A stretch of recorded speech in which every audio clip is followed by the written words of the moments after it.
This podcast is brought to you by Rebecca Cassells of the Rising Dawn series. Do you like violence? Do you like smut? Are you tired of the stereotypical novels of werewolf romance out there and want something a little bit different? Then pick up Sparked Revolution, Book 1 in the Rising Dawn series by Rebecca Cassells. Available on Amazon, in Kindle and paperback. You too can become a sponsor of Stories The True and the Fictional by heading on over to buymeacoffee.com/STTATF or follow the link in the show notes. Interior, abandoned warehouse. Night. The warehouse is dimly lit, filled with the remnants of a long-forgotten Gotham. Broken machinery, rusted tools, and shadows that seem to dance with the wind. We hear the slow, deliberate footsteps of Batman as he enters the space, his silhouette barely visible in the darkness. A low hum of machinery echoes, followed by the clatter of metal. Batman stops, his eyes narrowing. Show yourself. The humming grows louder. From the shadows, a figure emerges, a man, unassuming at first, dressed in a tattered, stained trench coat. His face is half covered by a gas mask, the eyes behind it cold and calculating. This is Condiment King. His hands are concealed within his coat, fidgeting with something unseen. You know, Batman, they say taste is the last sense to go. Batman steps closer, the tension palpable. Condiment King, you're out of your depth. This isn't your fight. Condiment King chuckles, his sounds distorted through his mask. He slowly pulls out a device from his coat, a small cylindrical object with a nozzle at the end. Gotham, a city of such rich flavor, but the aftertaste, that's what people forget. The bitterness that lingers. Batman's eyes flick to the device, his stance tensing. What's in the bottle? Condiment King tilts his head, almost in amusement. A little something I've been working on. A concoction, if you will. Every crime, every sin, reduced to its base elements and bottled. He steps closer to Batman, the tension escalating. You, of all people, should appreciate the irony, Batman. You've been fighting the same battle, recycling the same villains, but you never changed the recipe. Batman's eyes narrow further, his voice a low growl. You're a joke, Condiment King. Condiment King suddenly steps closer, his demeanor shifting to something more maniac, more dangerous. You think I'm a joke? This city laughs at me, Batman. But I found the recipe to make them choke on their own filth.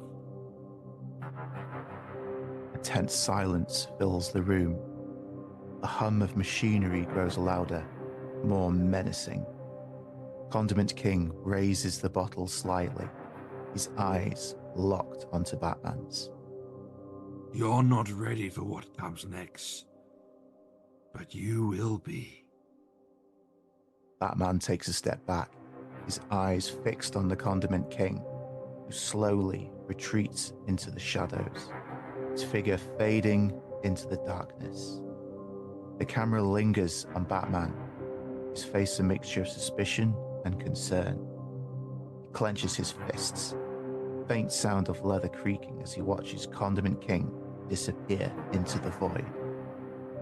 We'll see about that. The camera pulls back, revealing Batman alone in the warehouse, the only light coming from the dim streetlights outside. The hum of the machinery fades as the scene cuts to black.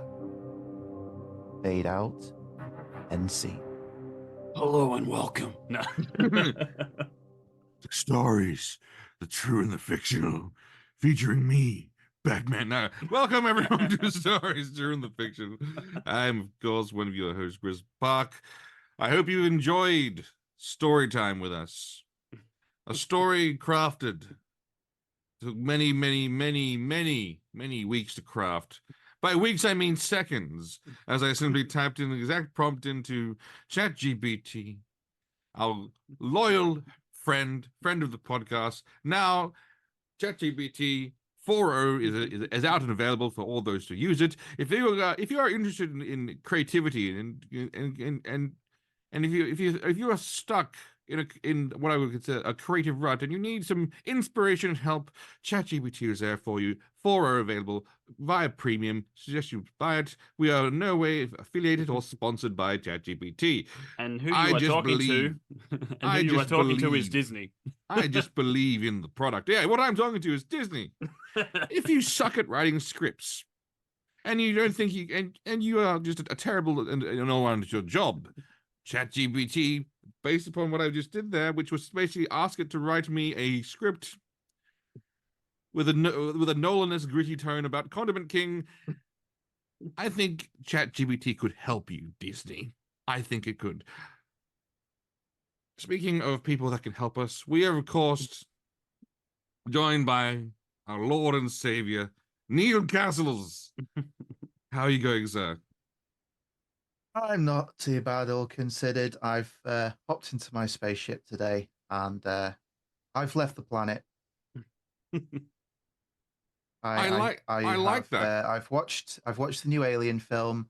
I saw what happened at the ending, and I just noped out, hopped in my spaceship, and left. I think that's a more realistic hero's journey than like something that Superman would do. Where it's like where the humans constantly disappoint Superman with their stupidity and their greed and corruption. I think it's more realistic that eventually he'd just be like, okay, screw you guys, I'm out. Yeah. I think that's a more. Although having said that, that's not so much a hero's tale that the bards would sing about. Speaking of bards and a man who writes depressing songs about skateboards and getting dumped, I am of course joined by our other host, J.A. Bryden. How you going, sir? How's your music coming along? How's my music? Oh, I just dabble from time to time. But no, I put a video up on YouTube a couple weeks ago. It's got 700 views or something. Ooh. I was just like, okay. Is that you just clicking into it over and over and over again? No, it doesn't work that way. I've tried. Doesn't it? No. I don't know. I'm assuming there's some. That makes sense. I think it tracks your IP or whatever. That would make sense. There must be some formula behind it. Yeah. I think it tells you, if you go to analytics, it tells you how many people have rewatched or whatever. So.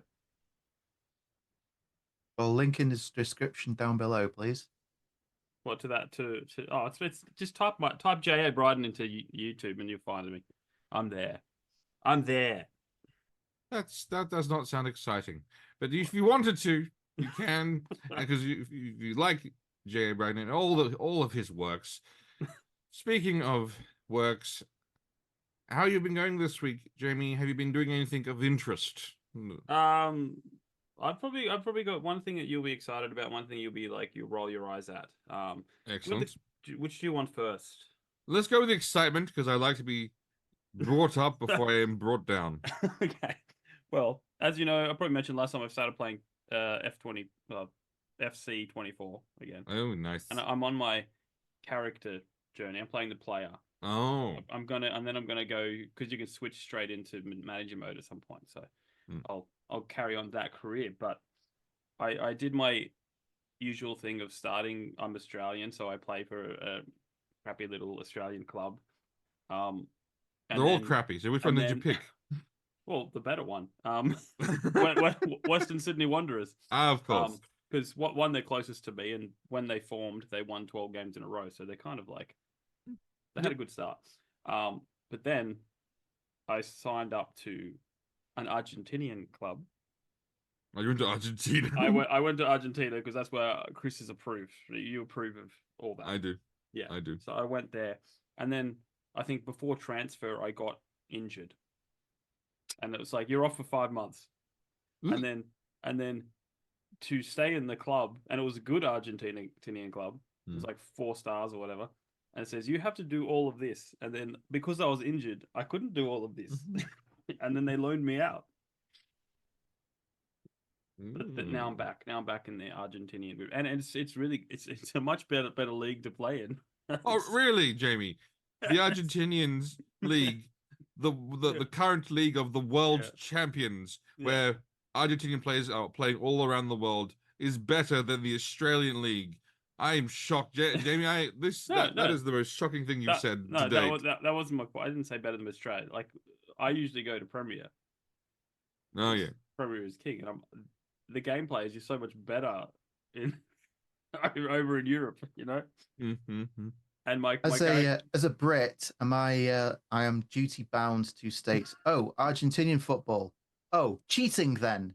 Sorry, carry on. Hang on. Burn. Hang on. They've only rigged one World Cup, okay? As far as we're aware of. 1986, I believe. Yes. Where they were hosting it as a military junta, and then basically they won suspiciously. Yes. Oh, you might have beaten us in the Falkland Islands, but we cheated at football. Yes. Sorry, do carry on. No, that was pretty much it. That's all I'm up to. I play a couple of games every now and again. Yeah, what's your disappointment? But no, it's your disappointment. I love it. It'll be the pineapple on pizza all over again. How disappointed you'll be in me. Okay. I mentioned I'm rewatching Suits. Right, so this is my 3rd watch through or whatever, and I'm up to the season where Chris jumped off because prison arcs. Prison arc season. But now no, they're not, because this is actually probably the well written season of all the Suits. Are you saying it's a well written prison arc? Yes, it's brilliantly written. Season 6 of Suits is mint. But it's still a prison arc. Peak. Yeah, but at the same time, not the entire cast isn't in prison. There's things going on at the same time. There's outside prison stuff. Yeah. Again, I'm not I'm not saying that if you like prison arcs, you have no taste. Actually, I am, because prison arcs in television series is what happens when a writer becomes morally bankrupt and runs out of ideas. Or it's what happened when a studio goes, we need to save money in this season. Can you film in one location?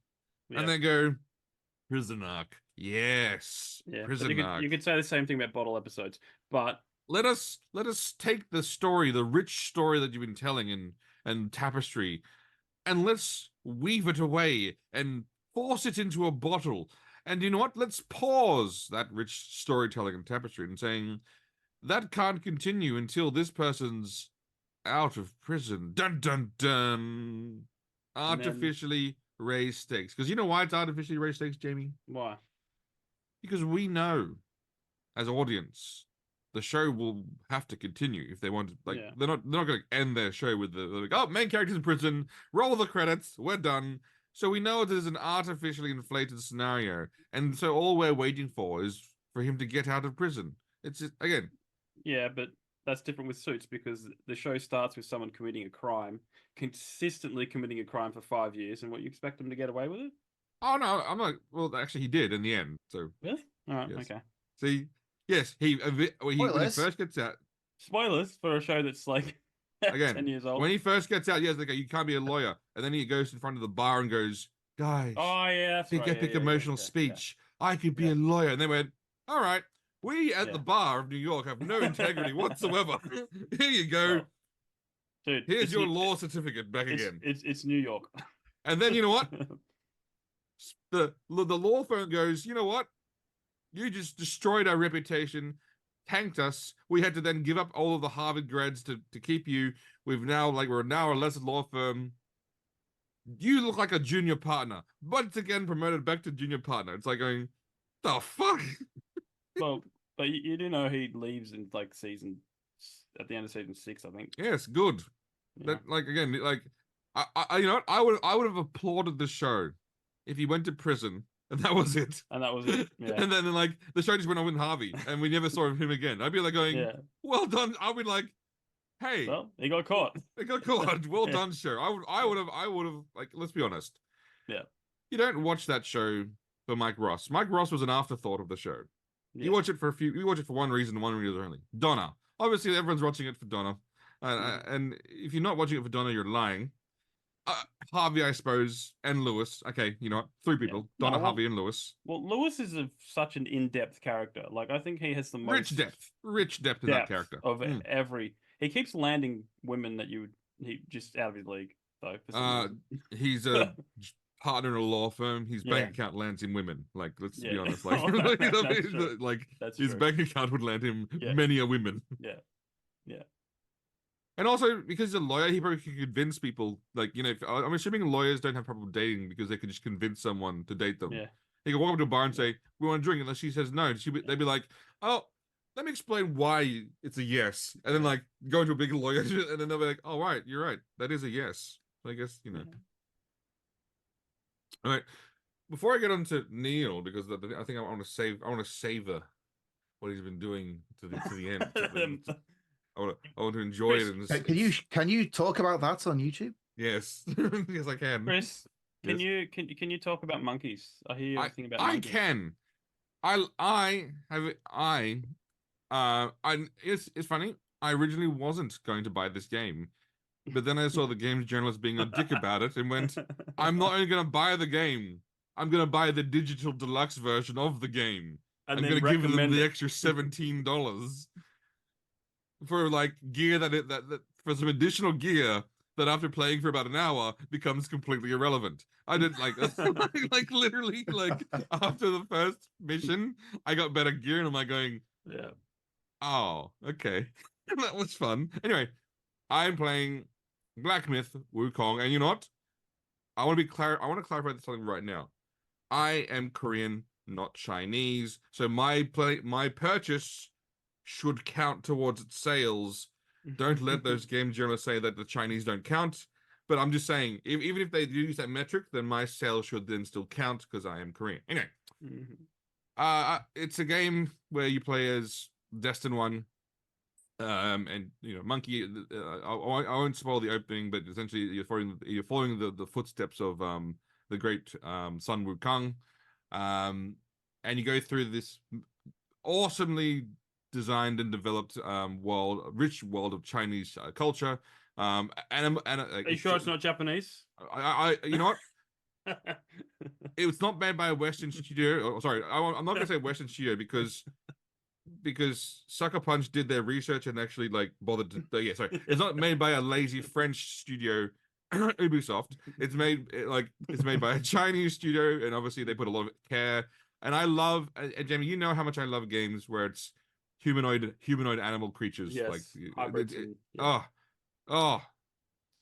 you fight wolves, like ninja, like samurai wolves, and also sword wielding wolves. And you fight like all these and then all of a sudden I went through this swampy area, and all these like toad people attacked me, kicked their ass. Now people were concerned it was going to be a Souls-like game, and in terms of like just brutally difficult. It's not. It uses the campfire mechanism. So basically, you go to a campfire, you rest, all the enemies respawn. Okay, yeah.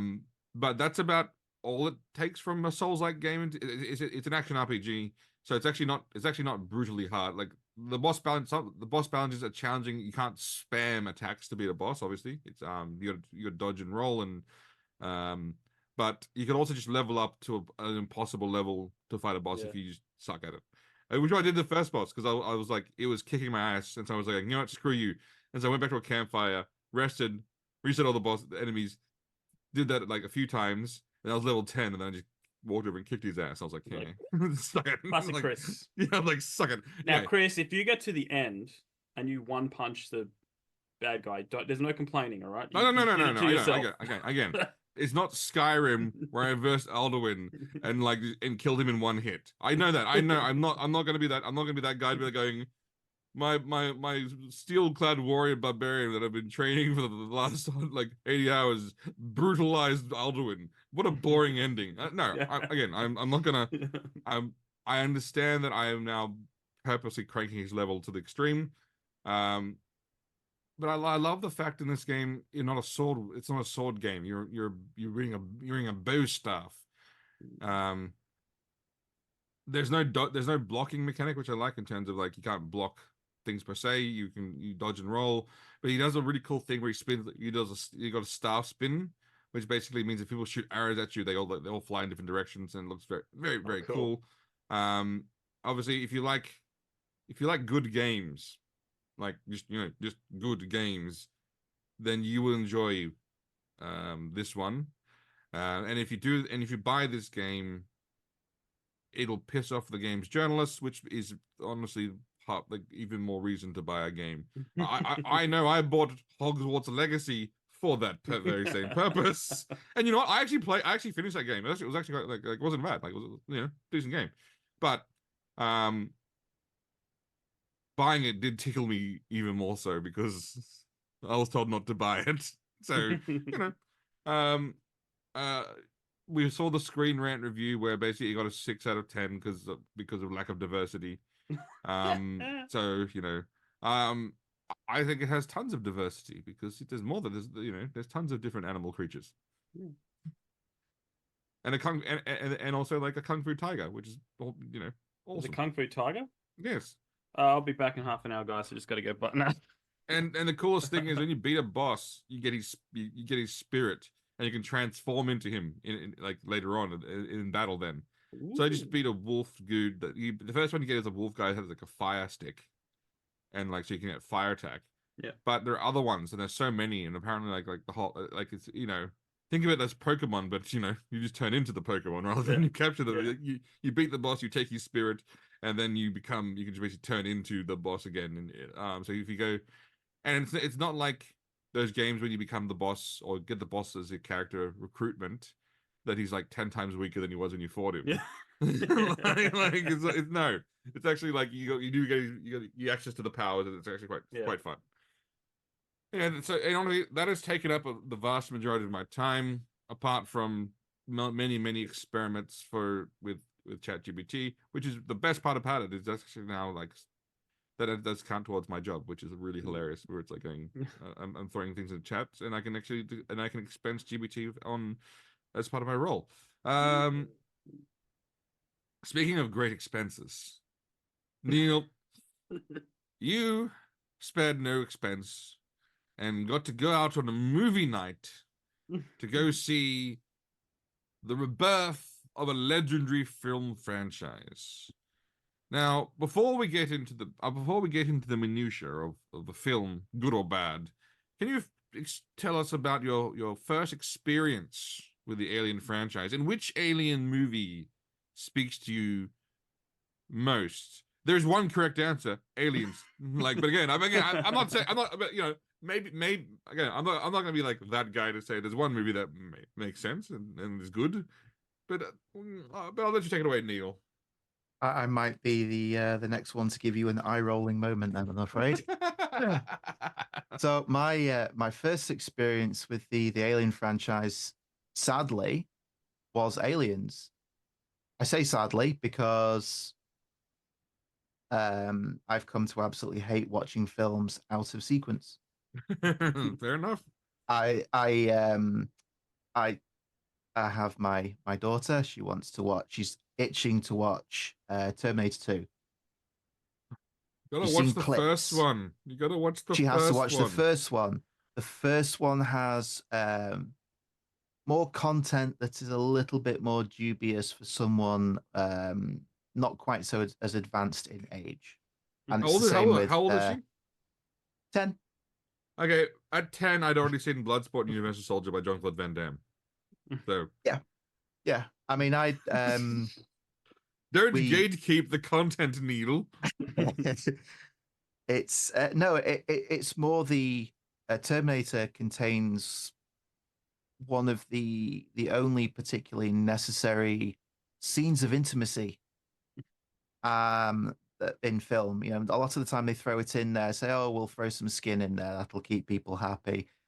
Terminator, it's relevant to the plot, but even the version that was aired on UK television, where they edit out the swearing and they pare down some of the gore, that scene went on for an uncomfortable amount of time. Crucial And I'm to gonna have to the sit plot. there with a 10-year-old. That's You don't, not happening just yet. Not yet. But you don't have to sit there with them. Like, you just let them watch the movie. oh no, Like, no. But I watch them watch the movie because I enjoy watching them enjoy things that I have enjoyed. fair enough. But so no, my first experience was Aliens. It was recorded by my parents again from UK TV, where they do this absolutely terrible job of dubbing. So whenever they drop an F bomb, they do a really bad job of all of a sudden the voice completely shifts to Wait. Do what they I'm change it? Is it a British guy? So the American guy goes, "Game over, man. Give it fiddlesticks." Like they're just like, Tally ho, they're under the floor. oh no! All No, of a no. sudden, crumpets! It's Oh, crumpets! They're under the floor. so the scene when just before the lights go out, just before the Yep. aliens cut the lights and they get into the complex, they after they save Ripley and Newt from the facehuggers. Sorry, spoiler alert for a film that came out in 1986, just in case Spoilers. anyone's. Oh, sorry. Um, and there's a scene that Hudson pushes the barrel of his pulse rifle under Burke's chin and says, "I say we grease this rat fuck son of a bitch right now." Mm-hmm.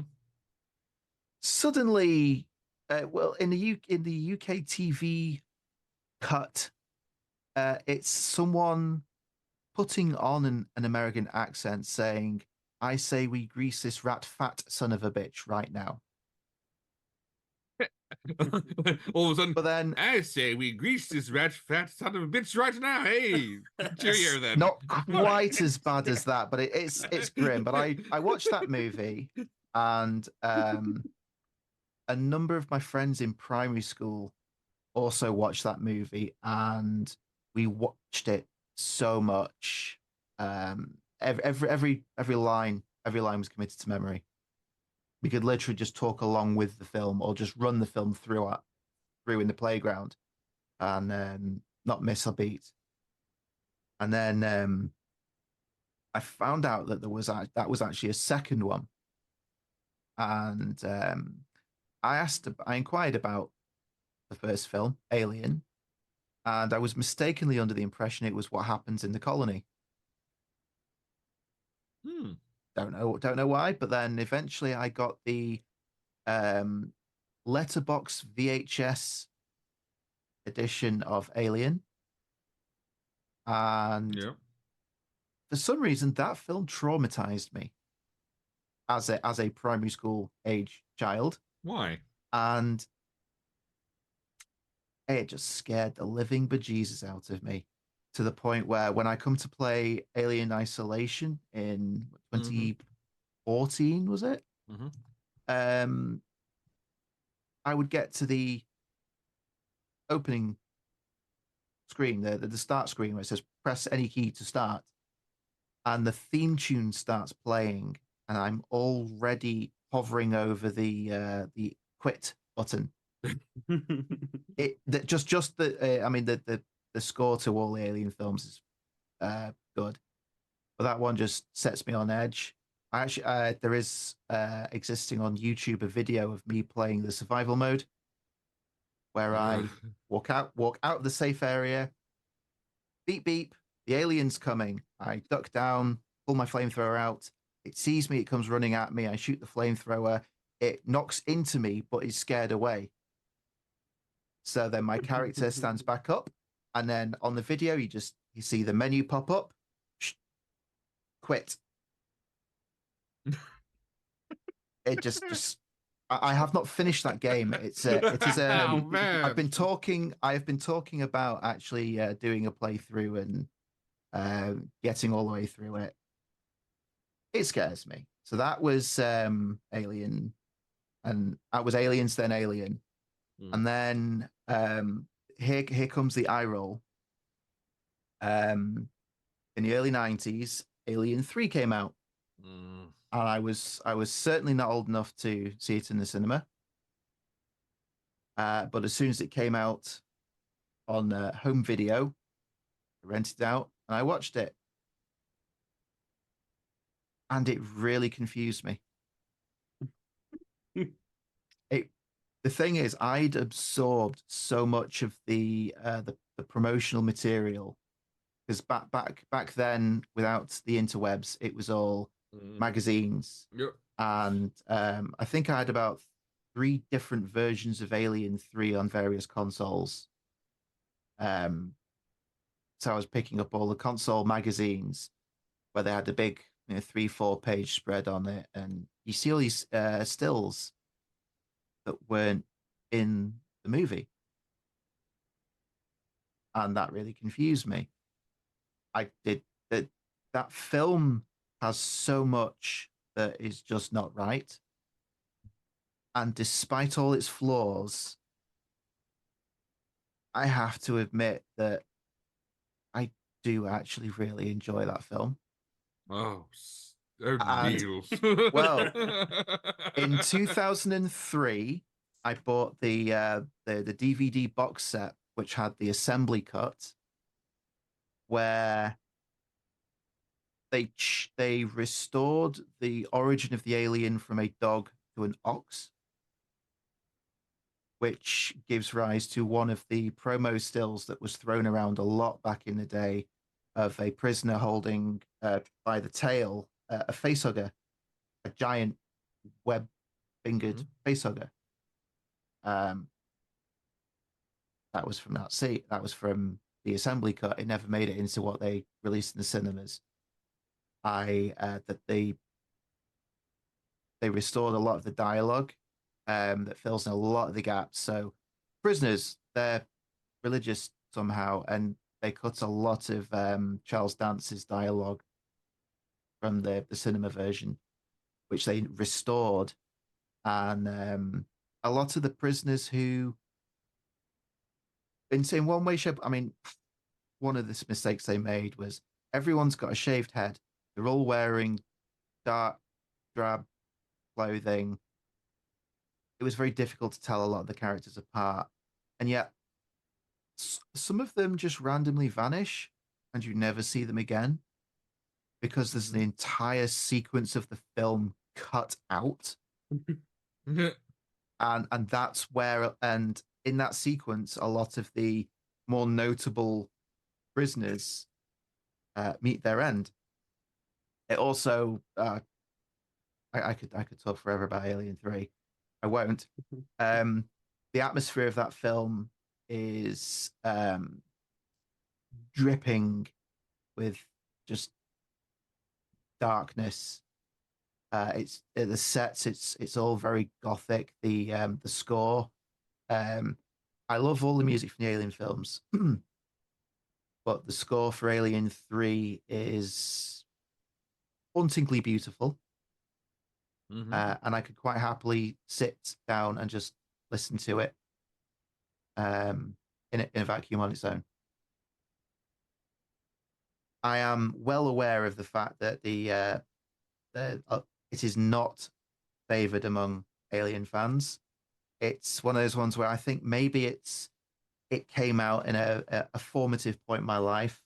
Maybe I've got some attachment to it because of that. But it also gave rise to some interesting scripts from previous versions. They started filming that film without any without a finished script. I think they went through think it's seven different versions of the script and 5 different directors. Wow. There's a whole story behind the production of that film. It's a mess. One of the scripts that was rejected sidelined Ripley completely, and it was all about Hicks and Bishop. That was the William Gibson script. If anyone is interested, they actually turned that into a graphic novel a few years ago, and Audible produced it as an audio drama. And they brought nice. Michael Biehn and Lance Henriksen back to reprise their roles. That's a good little listen, that. And then,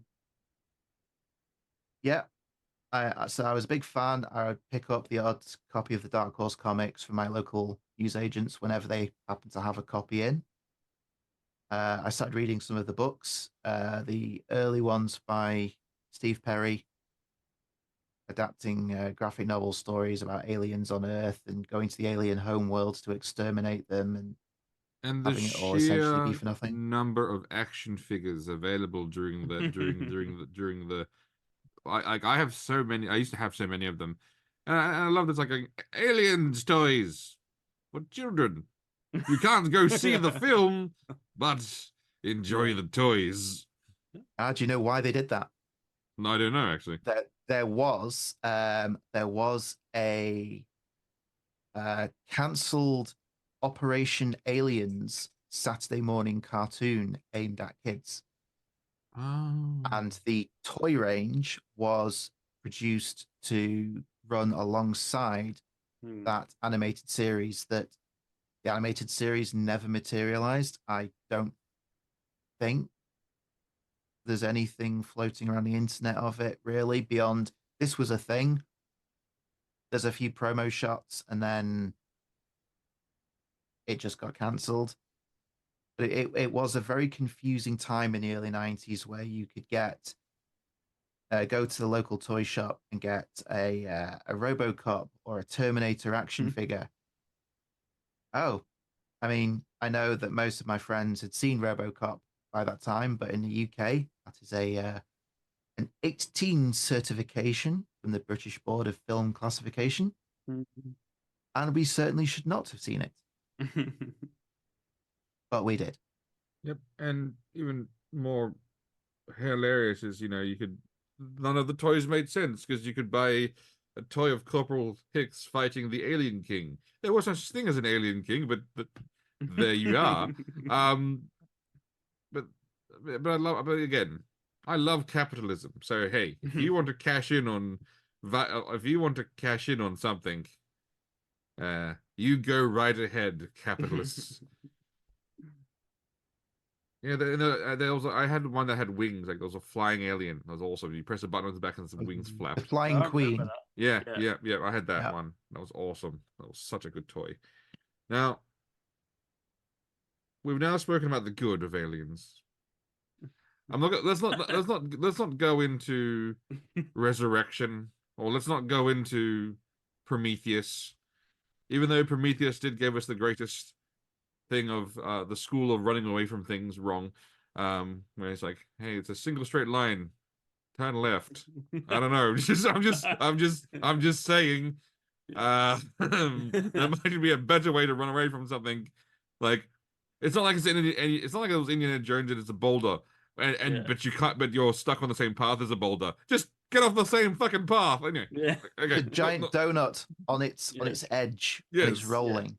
Yeah. Just step to the side. Okay. Let's not get into the physics of that. You went and saw Aliens Romulus the other day. Yes, I did. Tell me your initial thoughts, feelings, and then we'll eventually then show a doll and say, did Aliens, the franchise, touch you somewhere inappropriately, Neil? Or are you happy with the touching? Ultimately, I'm happy with the touching.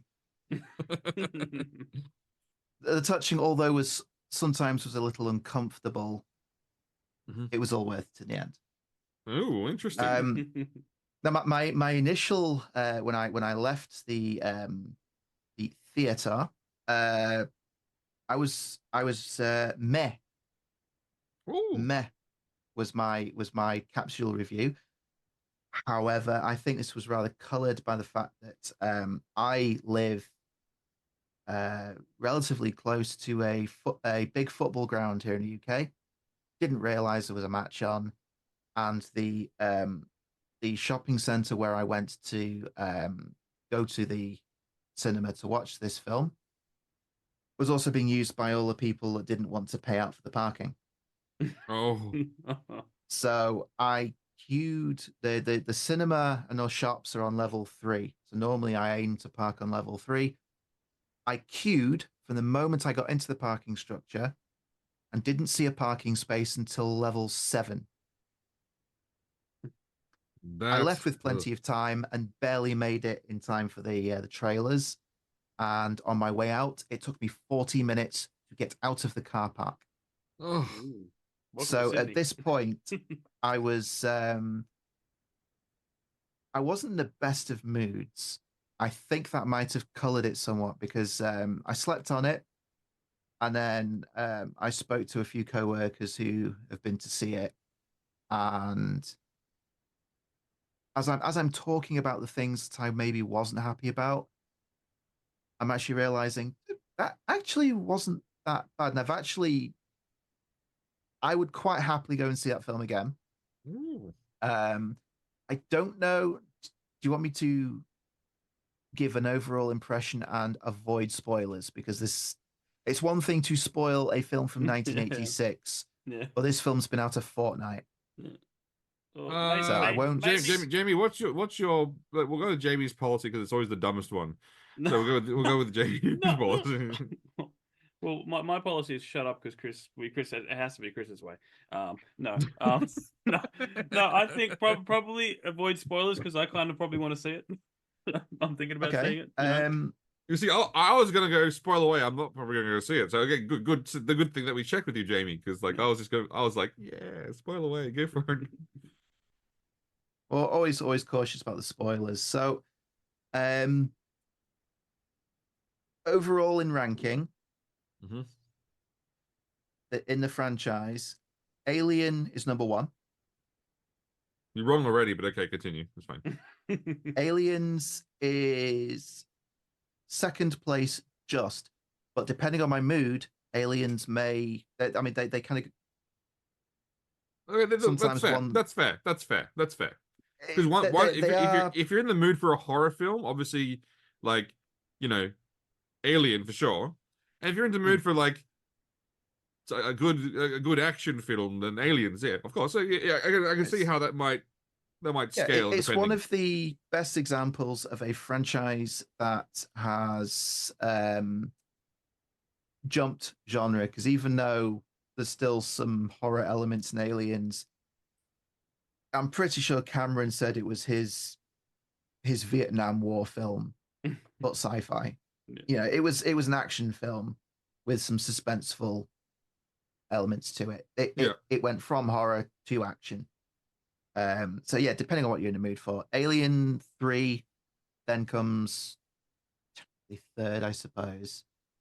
And I think with a few more watches, I think Romulus could be in a similar position with Alien 3, where depending on what I'm in the mood you're saying for, it's above Resurrection. Is that what you're saying? You're saying it's above Resurrection.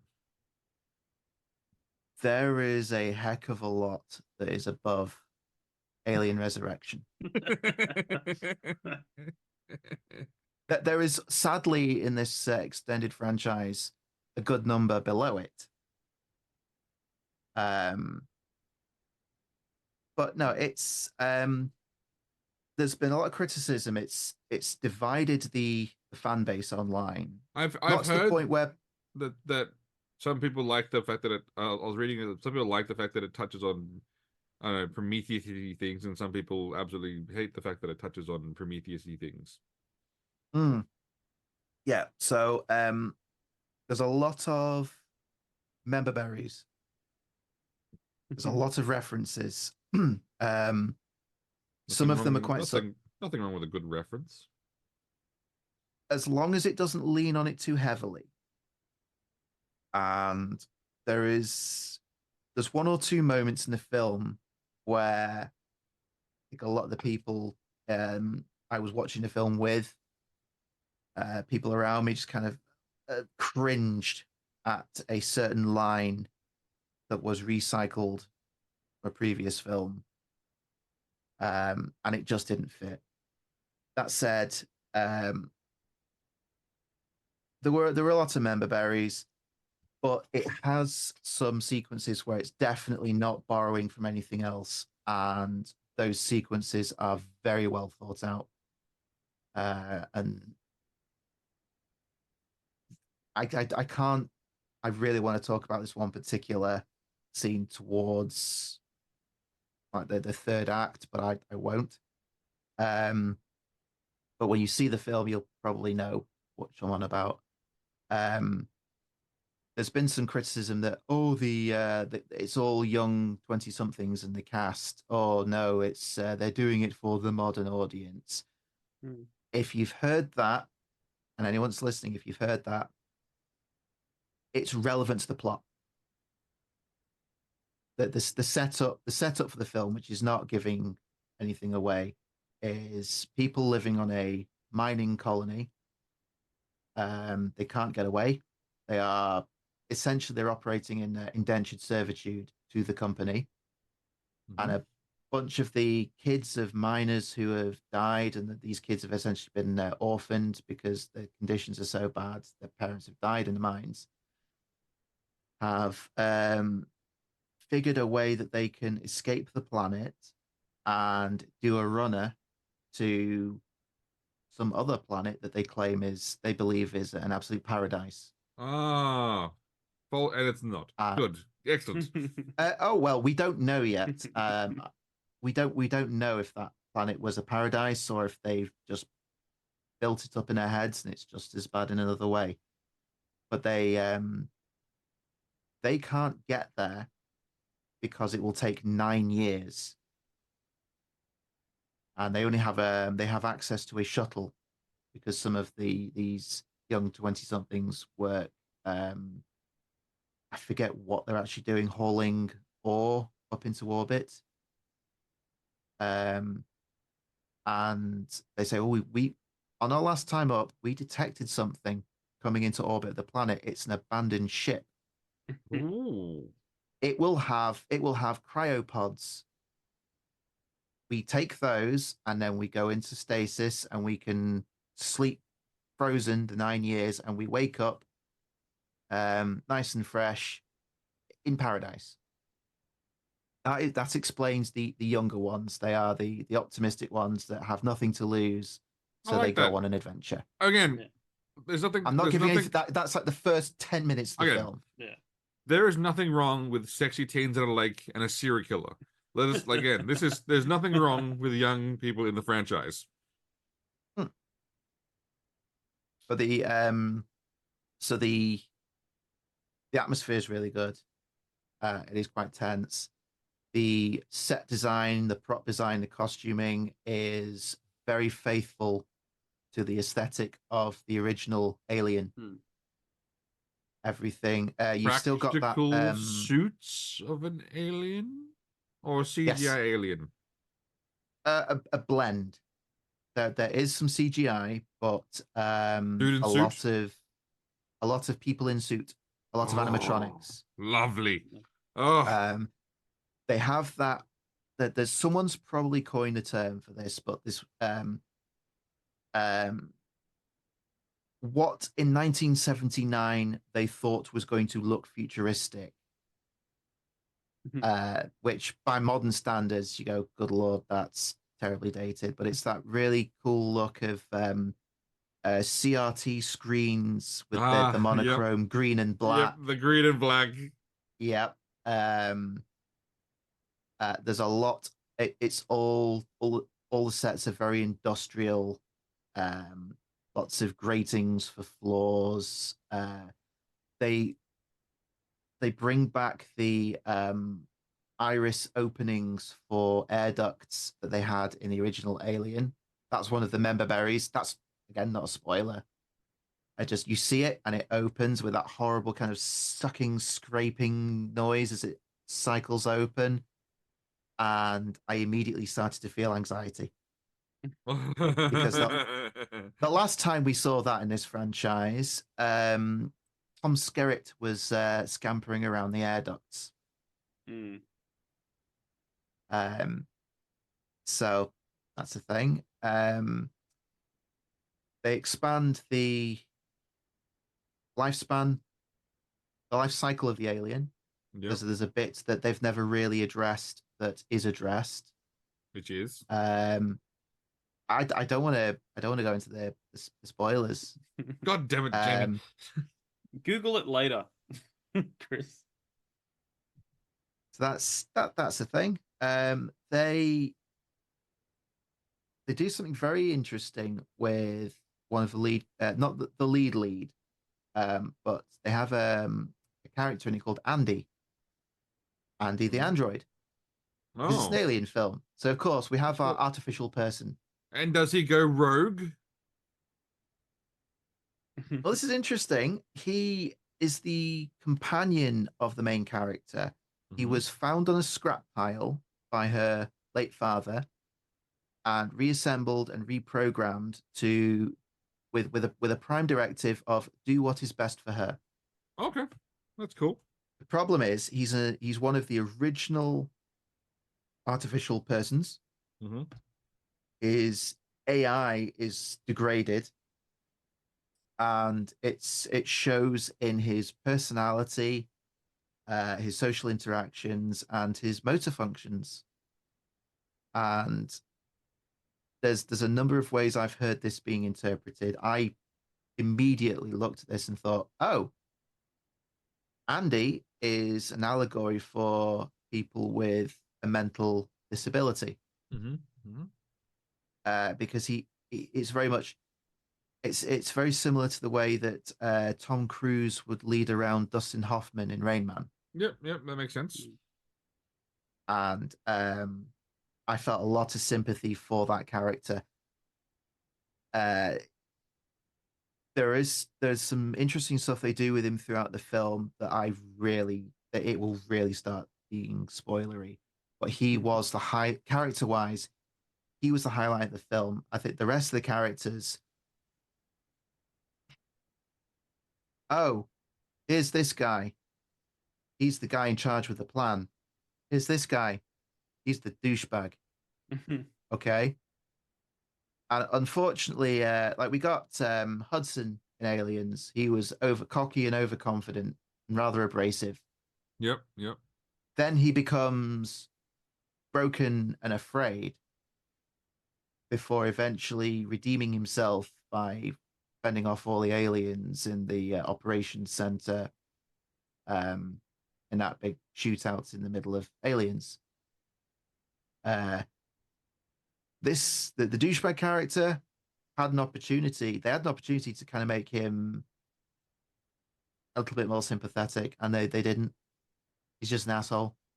There's a bunch of the characters you either feel nothing for, or you're kind of saying, "Oh no, please go on and investigate the strange noise down that darkened corridor on your own." Put your head Because inside I really of that don't egg. like it. Look at how wet that Yes. egg is. Put your head right in front of that nice wet egg. Yep. If you've seen the trailers for it at all? Yeah, I've seen one trailer. Yeah. Okay, there's they do a lot more with face huggers. Yeah. Just because we've only ever really had them going from egg to face. Yeah. From egg to getting shot. Yeah. Or one time where they had two of them chasing Ripley and Newt in a sealed room. Yeah. There's as it's not a spoiler from the trailer. There's a lot more of them, and they do a lot more with them, and that's quite fun. Yeah. They do introduce plot elements from Prometheus. Oh, that's where people gonna get mad. People gonna get mad at that. Yep. Now, the director Fede Alvarez, who worked on Don't Breathe and the Evil Dead remake. I think he did a great job of the film.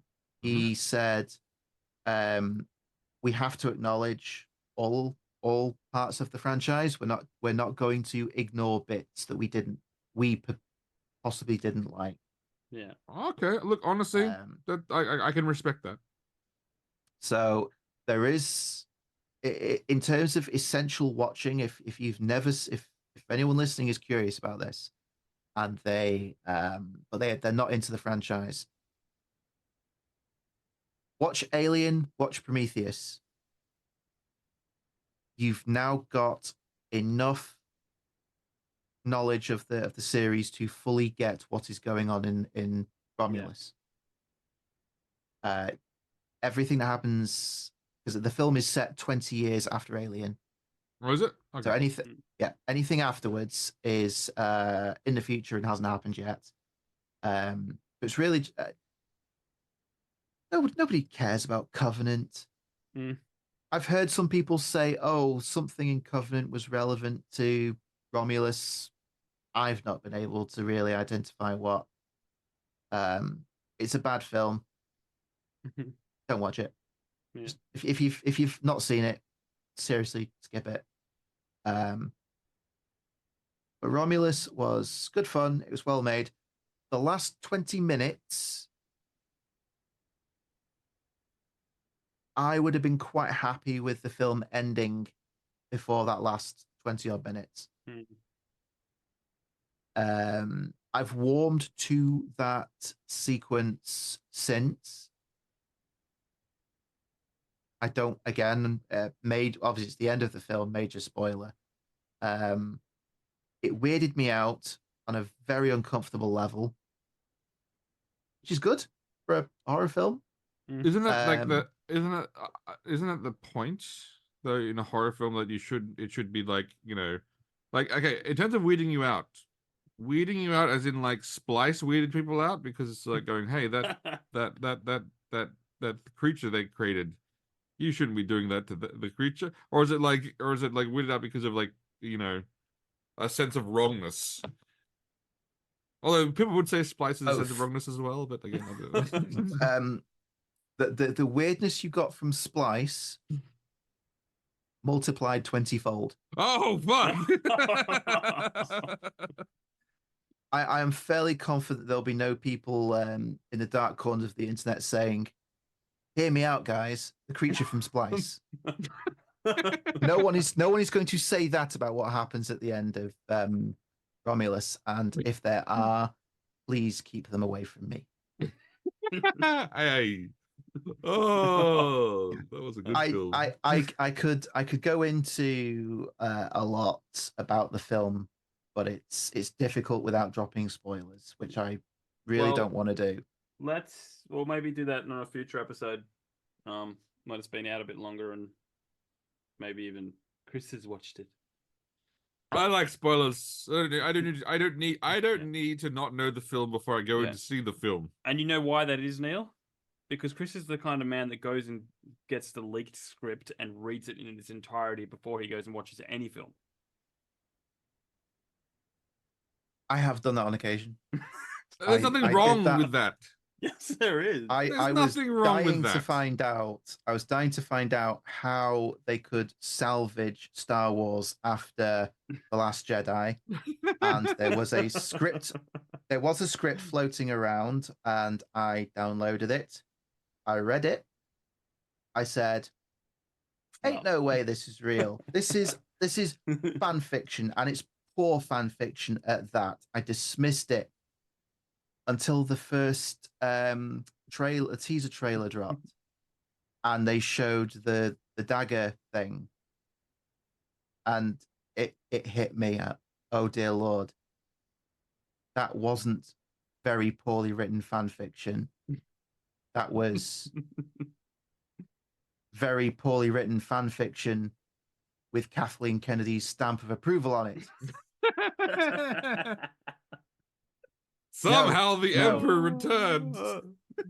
Somehow, I mean, that's the quality of writing. So that is why I've never watched episode 9. Okay, I want to go. If there ever was a time machine, in the history of time machines, I would do one thing. I would go back in time to a young J.J. Abrams. He walked into that store and first saw the mystery box and then I would punch him so hard in the face, and then say, "No one, there is no such thing as a mystery box. Stop being stupid." And then I would beat him up on a weekly basis to make sure that he never, ever, ever comes up with this concept of mystery box.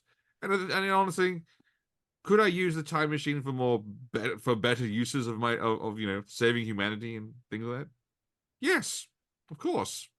But I think this one's a valid reason. I thought you'd want to go back and stop George Lucas from selling Star Wars. Again, I don't know. Punching J.J. Abrams seems more important than that at the moment. Like in the current in the current scheme you want to abuse him to the point where when anyone suggests the concept of a mystery, he dashes to the nearest corner, curls up in the fetal yes, exactly. position, Thank and you. cries. Yes. The sheer concept of a mystery like sends him into a panic attack, waves and waves of panic. Chris, would you rather just do the punching thing, or would you rather go to the future, get this neural link thing that Elon Musk is working on, and then take it back and implant it in JJ, and then mess with him through dreams so he doesn't like mysteries? I'm not going to incept. I'm not going to spend the time to incept J.J. Abrams. But I just feel that's more your style, though. You know. Look, I honestly. Okay, let's ask a question. This is a good question around the table. You have a time machine. It's a one-shot time trip. There is no going back. Neil, what do you do? It is There's no going back, as in like you go forward. You do the thing. It would change history, but you're not there. You're still in that time period forever. Oh, okay, like forever. It's a one-way trip. What are you doing with your one-way shot of time? I mean, I have the obvious answer, which is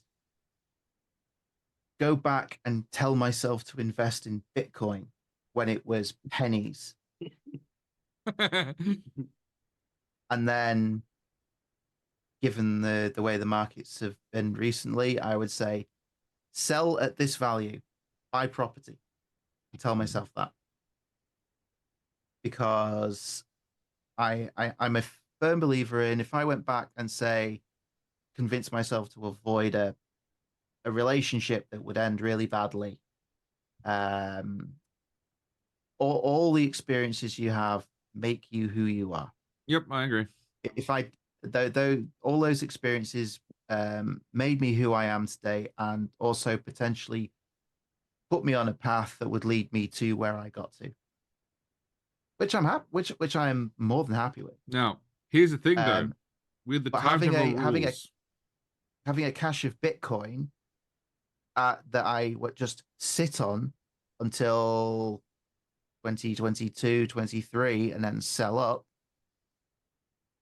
Now myself and my family are close to billionaires.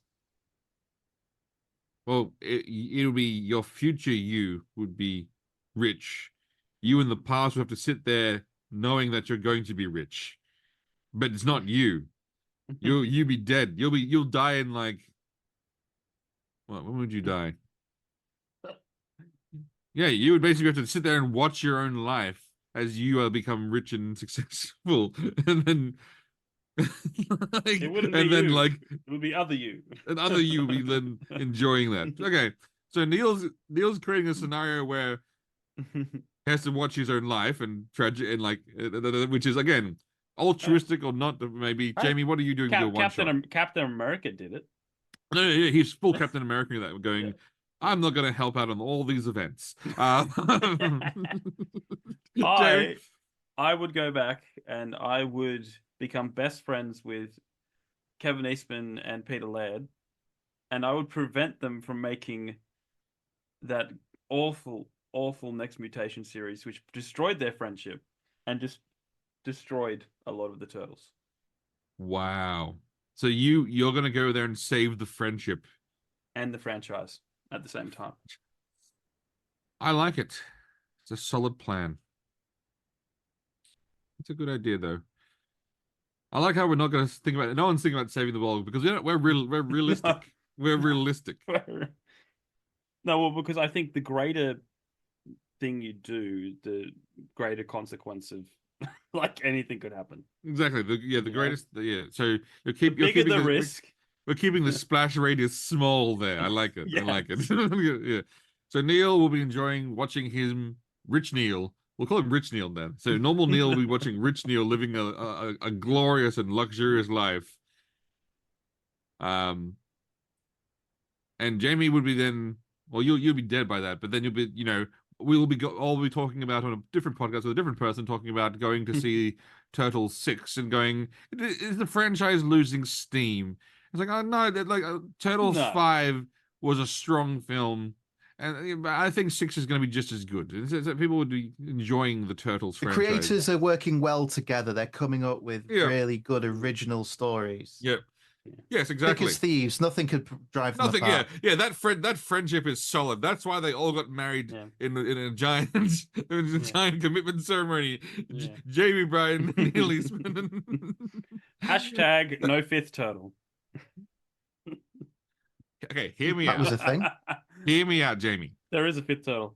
That's what the friendship was destroyed over. It was not destroyed over Venus. Yes, it was. That was it. That was the pinpoint. Venus was the thing. I don't know if it was just Venus, but it was that series. But that series got them a lot of money. No.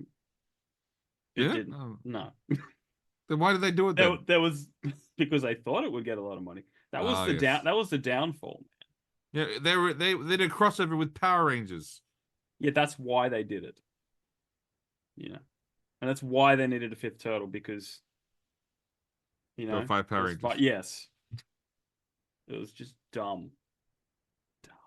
Those are good action figures, though. By the way, the Turtles Power Rangers action figures range. I'm sure they were. You know what's really good action figures as well? The new crappy Ninja Turtle movie. They have really good action figures too, but I ain't buying that. Oh, but you know what you should buy? Have you seen the Cobra Kai Turtles action figures where you get? Yes. Yeah. No, that's something you should be buying. Yeah. See, I was going to buy them because I've also got Stranger Things Turtles as well. But nice. No, there's a new Gambit action figure coming out. Oh. That's what I'm saving my pennies for. Okay. What do you mean saving money? You have money. Just buy things. Yeah, but I'm also saving. I'm not. I have a budget. I have a budget, sort of. You also have, you're a single income household. Yes. Doesn't stop me buying things. Doesn't a single income household. I am the traditional household. And I'm managing to live traditionally. In the traditional household sense. In a world that seems to want to punish me for trying to do that. Yes. In a world that just seems to want to punish me on every turn to do that. There was one time when I was trying to refinance my home loan. I was trying to explain to the people of the company and they were going, "What do you mean you're a single income? That makes no sense. How's that possible? No, you can't do that."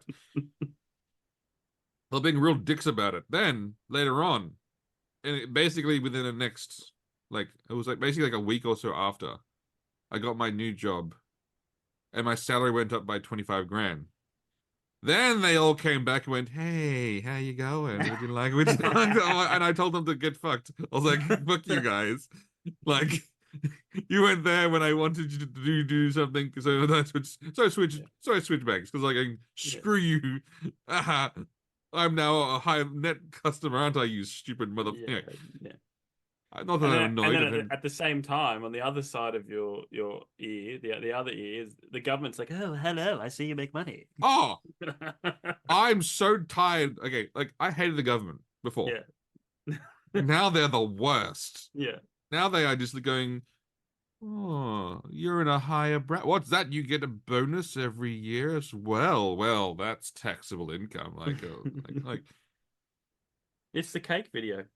It's the cake video. It is. Again, why does the government need as much money as we are giving them? I can't Well, think of one good thing they are I think spending the money on. I figured it out the other day. I think I got an idea. What? Well, you know how you got all these people that just are dole bludgers essentially, like they just come in and they're like, "Government, give me, give me." Essentially, the government has to do that to people who work hard and make, Yes, yes. earn a So they living. have to punish the people who Yeah. work hard So it's just for the the people who level. don't work hard. Okay, It's that's the an interesting circle. cycle. It's the cycle of give me your stuff. Now, I maintain, and Neil, let me again. So let me pitch an idea. So look, I am all for actually, like, let's be honest. I am Korean. I am all for corporations ruling governments. We do it in Korea. It works quite well. Again, the four major companies in Korea run that country quite well. Excellent. Okay, but again, I understand that that's not going to work for every country. So I want no government, but I understand that people are dumb and want government. So I propose what I like to call government a la carte, where every year you are sent a form and saying, here's how much tax you spend, here are the government divisions. You may now allocate the money to the appropriate government division. And you know what? You'll be then seeing ads on TV explaining to the government divisions be going why you should give us money and why we would be helpful. And then you could be like, I'm not seeing the help. And then you could reallocate some of your hard-earned tax-paying money to the right divisions. How do you feel, Neil, about government a la carte? As a citizen of the Democratic People's Republic of the United Kingdom, I am not permitted to have any opinion that Keir Starmer himself has approved. I may very well find myself with a custodial sentence if I answer your question in an honest and truthful manner. Okay, but let's spin it in. You're a part of a mythical kingdom called Albion. And then in this mythical kingdom of Albion, someone's offered you, we'll call the currency kronons. You know, you earn a good amount of kronons, but you have to go pay tax on these kronons. So the government of Albion has proposed a system where the lords of the government, the five high lords of Albion, have decided that they would each get some of your tax revenue, but you get to decide which of the five lords would get your tax revenue. Would you be And so the five lords would have to actually work towards showing you why they earned your kronons. Would you think that is a suitable system of government for a fantasy game I'm thinking about creating?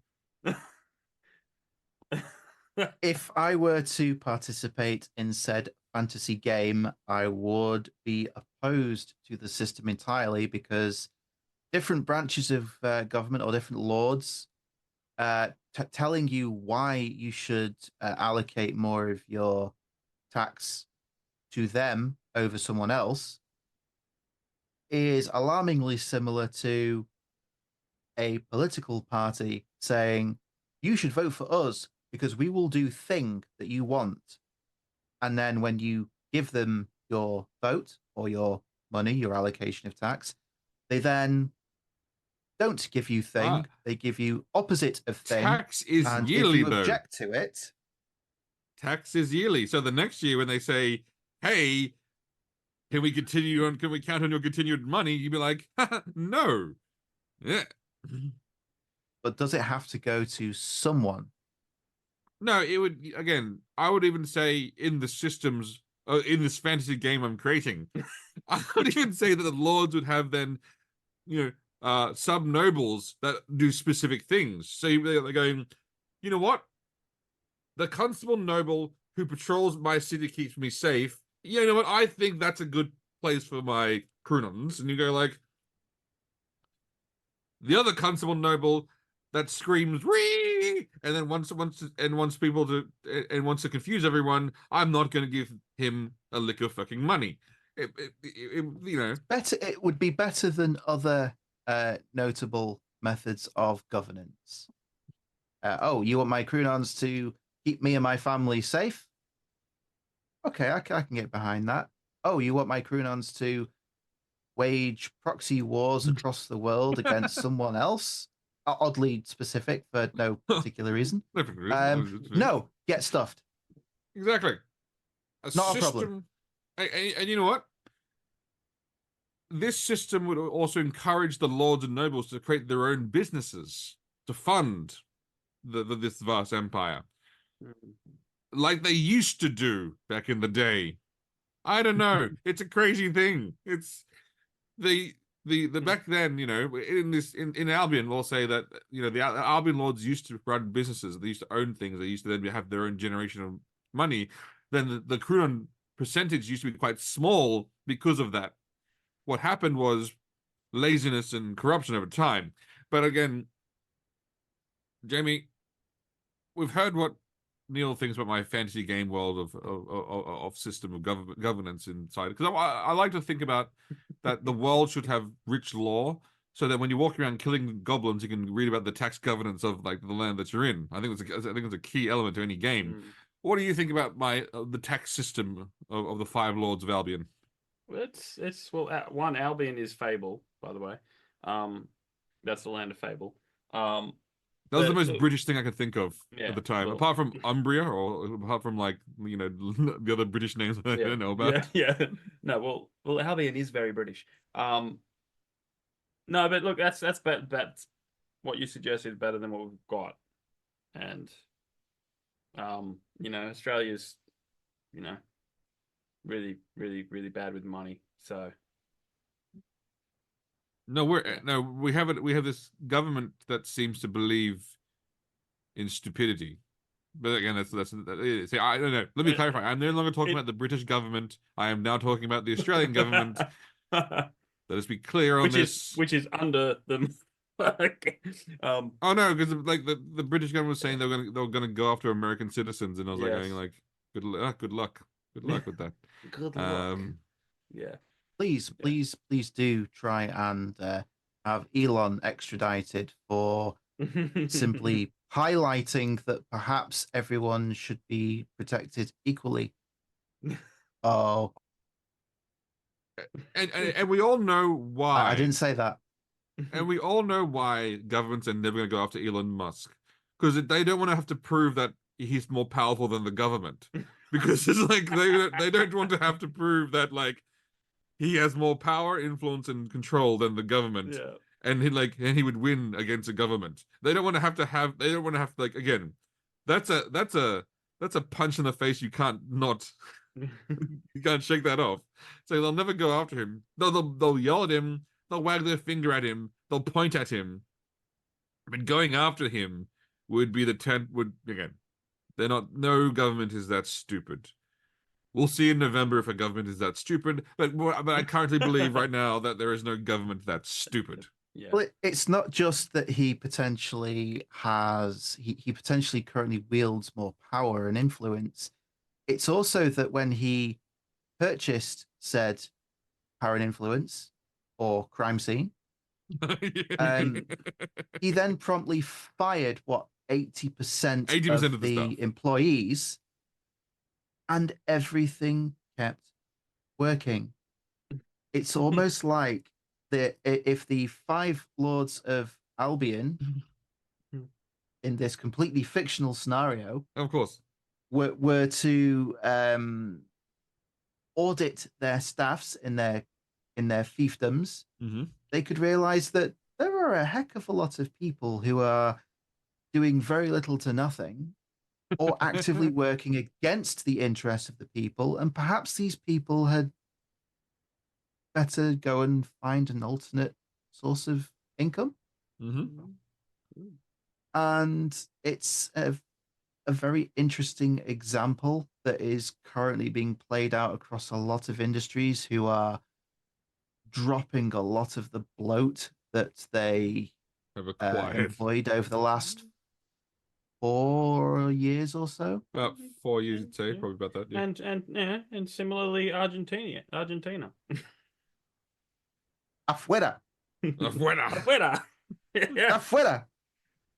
Yeah. We have an entire government department of this. Gone. Yeah. Was it like 70,000? Oh my goodness, he's going to gut the government. He's going to gut the government. What's going to happen to the country? Their economy is doing incredibly well. That's what. Okay, Standard of living going up. Like my other favorite South American leader, I know. Why don't we arrest the criminals and put them behind bars? Oh my God. Whoa. Slow down with your crazy thoughts and concepts. Like, slow down. We'll build a giant prison that's not good to be in, where they sit in lines all day and then they sleep on hard slabs and have barely any comfort. Because you know why? They're criminals. Whoa. Hang on a minute now. You're being crazy.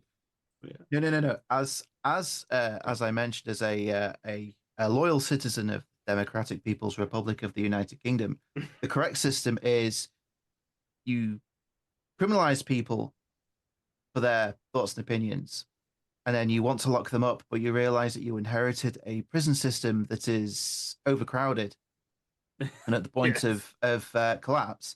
So you then release the violent criminals and lock up those guilty of the much more insidious transgression of thought crime.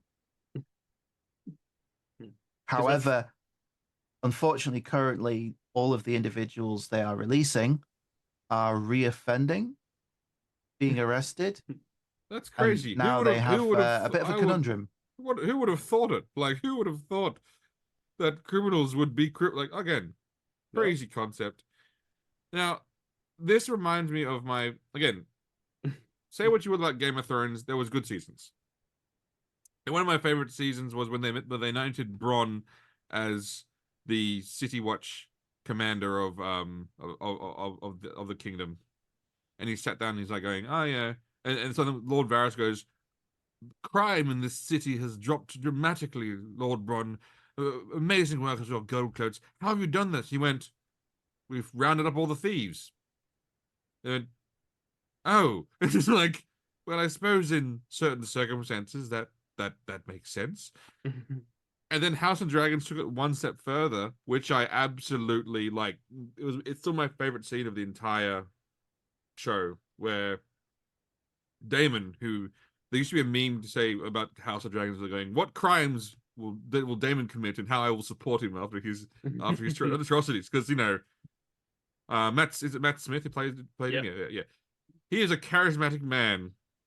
There was an entire episode that he didn't speak a single goddamn word, but through his gestures and facial expressions, you knew exactly. Like people were saying, like the fact that he didn't win one of those fancy global golden statues was a crime because of that pinnacle of acting.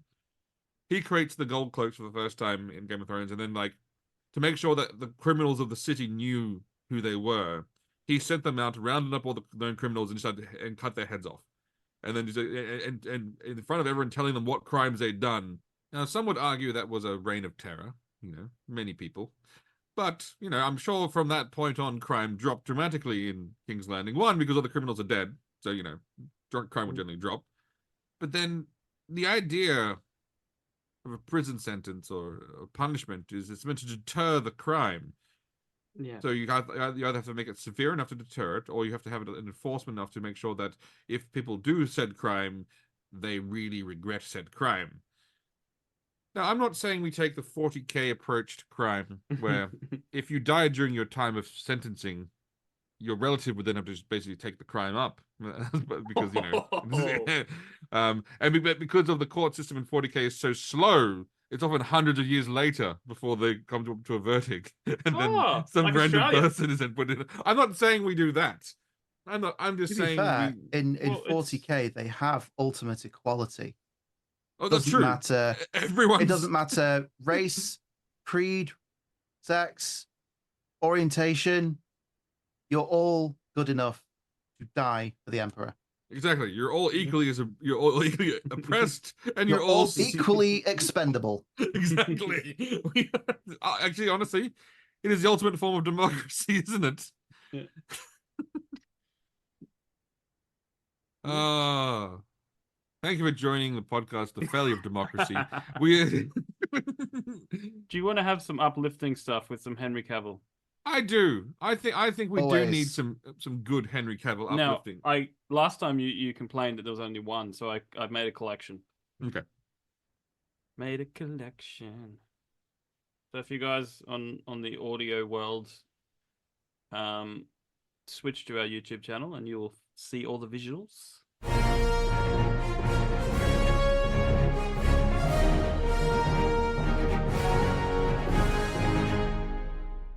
So right, this first one's a bit of a video.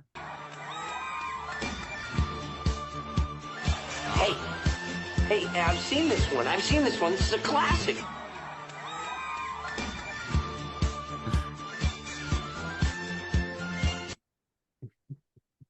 Yeah, that's cool. Now, Chris, Oh, take us through the life circle of Henry Cavill. yeah. Step 1, gets perfect casted for a popular franchise. Step 2, shows his full dedication, does his homework. Step 3, gets into shape, an appearance of the character. Step 4, ultimately gets delivered by a bad mediocre end product by writers and directors. Step 5, gets caught in the corporate crossfire. Final step, leaves the franchise. Then that's the Repeat. cycle. That's the cycle continues. Yes, that is very true. It's alarmingly true. I believe the latest example of this is the Warhammer 40k Yeah. efforts Yes. in combination with Amazon have completely collapsed now. Yeah. It's not a thing. It's not happening. So now poor Mr. Cavill has to find another franchise to be perfectly cast for. Yeah, well, they're filming the new Highlander soon, so you know, but at least he gets to continue his sword play. You see, I think, again, I've said this before. They're about to make X-Men.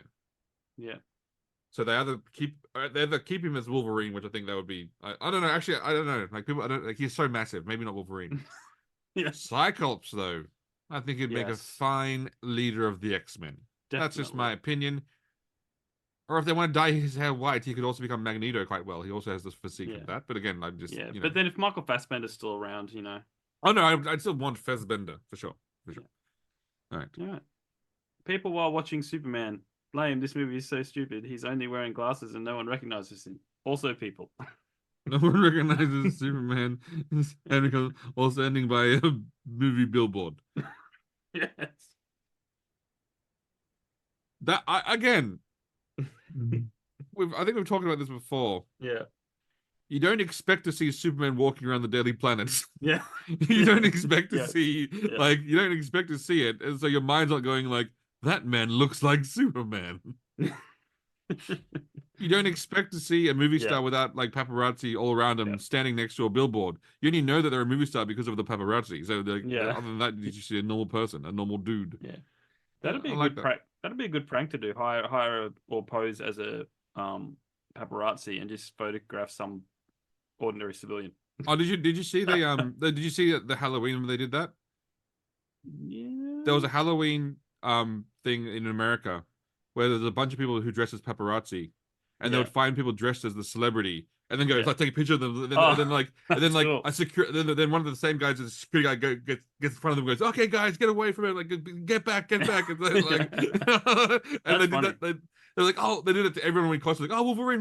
Like, there was Yeah. it was really fun. I was like, see, that's fun. I like that. I love that. Now I can tell you who won't be not recognizing Henry Cavill. So my lovely wife Rebecca, her beta readers, shout out to the Brownie fans who go through phases of just maniacally posting various pictures of Henry Cavill in their group chats, and we'll be sat on the sofa. She'll be on her phone. I'll look over, and it's just there's Henry Cavill and his guns out, and there's Henry Cavill in a suit, and there's like, oh, it's that time of the week, is it? Okay. They would not allow him to go unnoticed. It's Cavill Wednesday. Yeah, no, back on what you were saying, Chris, have you seen the video of the guys dressed up as Uncle Ben and then going to Comic-Cons and falling down, dying in front of Spider-Man's.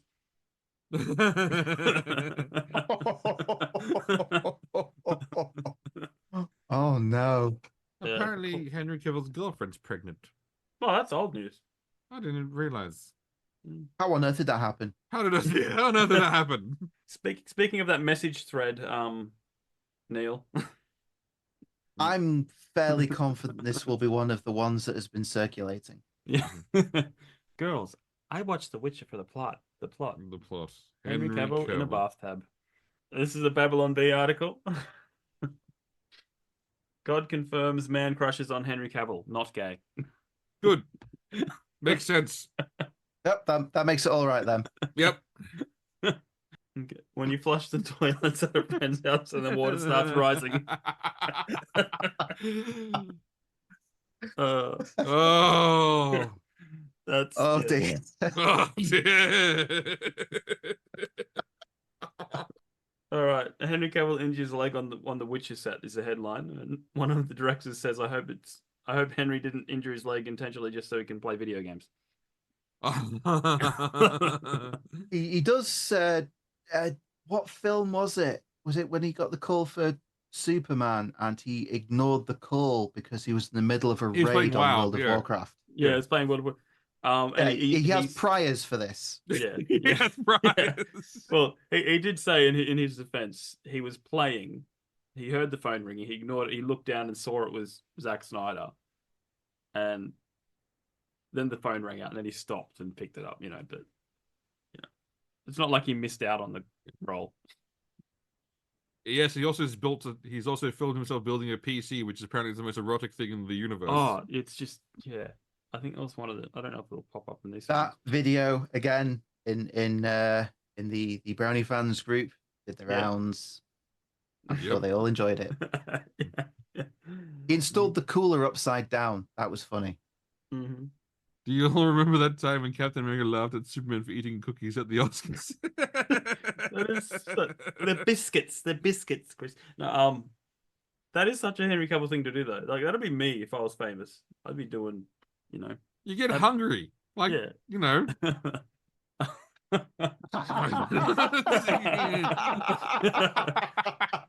Henry Cavill, I do spend a lot of time sneaking around Reddit. You could be any one of us. Honestly, if I was a celebrity, I would be on Reddit trash posting like all the fucking time. Yeah. Henry Cavill in the span of 24 hours. He's the Witcher. He disappears into the bush. He comes back out of the bush. He's Superman. He disappears back into the bush, and he's back out as the God Emperor of Mankind. Emperor of Mankind. Love it. All right, debate time. Henry Cavill is the greatest live-action Superman. Changed my mind. I wouldn't change his mind. I don't know, because that is true. No, it is. I would say he just needs more competent directors, writers, and directors behind him. Yeah, giving him the material, and then he'd be good. Yep. No, again, this is one of those. Again, this is one of those things. Like, we're currently in the midst of a romantic comedy, where we don't go after the homegrown farm boy that we grew up with. We go after something new and shiny, and you realize, oh my god, it was the homegrown farm boy all along. We're in that phase right now with our Superman, and obviously, I just hope that by we I mean James Gunn, realizes his crimes early, and fixes it. But again, I don't think that's going to be the case. We know that it's going to fail. Yeah.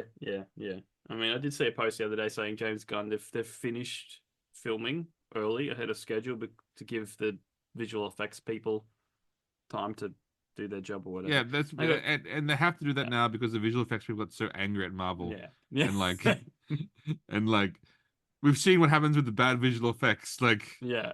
But you know what's crazy?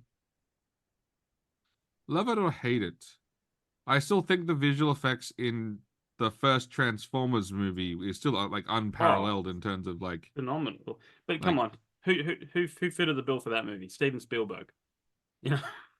Yeah, He knows how to do his it's job. such a good job for the visual effects in Yeah. those Transformers films. Like, Dude, even Jurassic Park still holds up. oh yeah, Like, Jurassic Park holds up ridiculously well. That's 30 years ago. no, Even more. The film that is untouched and perfect will always be the Lord of the Rings trilogy. Oh, 100%. That is like there isn't a single piece scene in that whole thing where it's like going, well, look at that. That looks a little shitty. Yeah. Because apparently, if you put a whole bunch of Maori people into orc costumes, they make damn fine urukai. Like Yeah.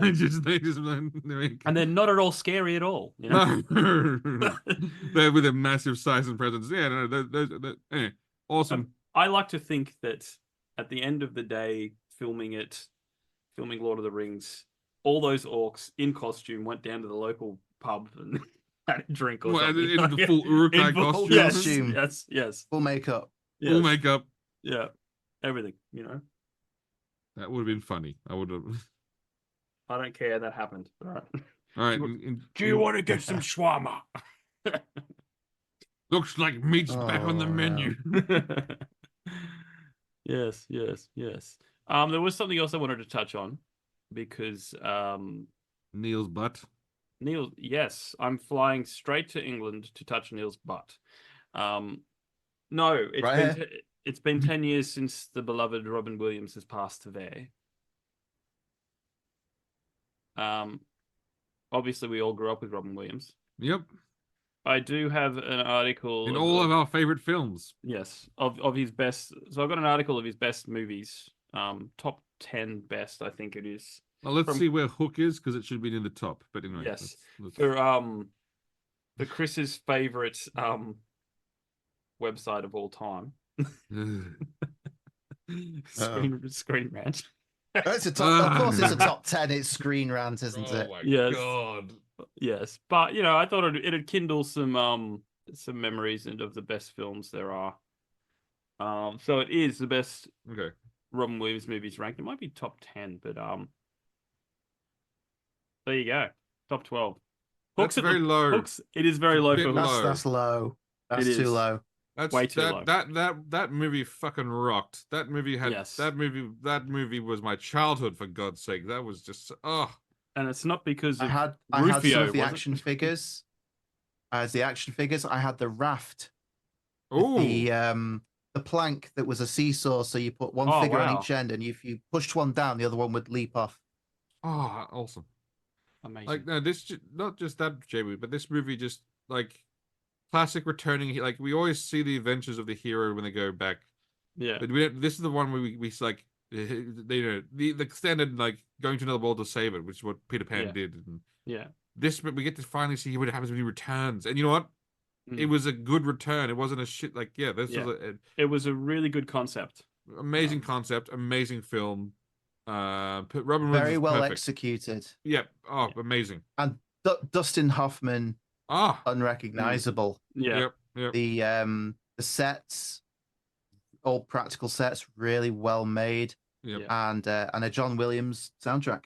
Yeah. I mean, anytime you have a John Williams soundtrack, you're gonna have a good time. So whenever someone mentions Hook, the first thing I think of is Smee. Hook. Where's the hook? Anyway. Yeah. All right.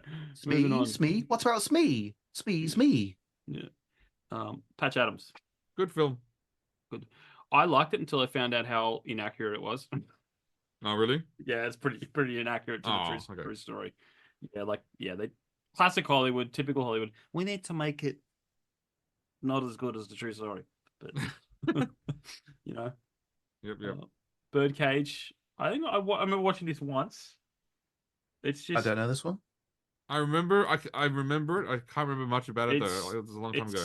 Classic Robin Williams, very flamboyant, but he was just perfect in it. I can't really remember the plot, but I just remember watching it, and again, classic Robin Williams. Okay, have you ever seen The Fisher King? No. Okay, he plays like a homeless man. It's more of a drama than a comedy. Okay. I haven't seen Insomnia. Have you seen Insomnia? I have not. It's his horror. I think it's like a bit of like a thriller horror. I don't know if it's Mhm. horror, but more. There's one film I'm not going to mention yet, but I'm very curious if it's going to be on this list. I'll Yeah. wait till the Mrs. end. Doubtfire classic. Now, the thing I love about Mrs. Doubtfire, and I hate about Mrs. Doubtfire, is there is a G-rated version, an M-rated version, and an MA-rated version because of What? all the takes they've had. It's Robin Williams, so they're not released. There's only one release, but they've got everything they've ever filmed, and he was making a lot of, more adult, inappropriate jokes.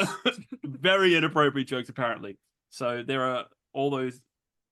Maybe we need to start a petition because I want to see the full. There is money out there on the table. Whoever owns the rights to the film, Yeah. if that footage still survives, there is money on the There's table. money to be had. There's Yes. money to be had. Yeah. Yeah. The economy's not great. Think about it, Yeah. please. Yeah. Mrs. Doubtfire uncut. Oh, yes. that 1 hour photo. Again, I haven't seen it. That's the one I was wondering about. I have seen this one, and the majority of the Robin Williams films I've seen have all been comedies or with very strong comedic elements to them, because Robin Williams was one hell of a funny guy. Yeah. And 1 hour photo is a very, very different tone. If you've not seen it, if you've got a spare evening where you fancy something very different, that one is worth a watch. Okay. Yeah. No, because I think a lot of people forget that he went to the same acting school as Kelsey Grammer, and a lot of the greats, really diverse actors. So I know he had those skills. He has the chops. He has the chops to do a lot. He has the range, but he was very much typecast as the comedic over the top role. Yeah. Current example, Jumanji. Classic. Classic film. Classic film. Good Morning classic. Vietnam. It had to be on there. Had to be there. My absolute favorite Robin Williams film. Yeah. That's my nephew's message tone on his phone is "Good morning Vietnam." Every time his phone goes off, it's "Good morning Vietnam." He's funny in that film. He's funny. His the sequences where he's actually doing the broadcasts.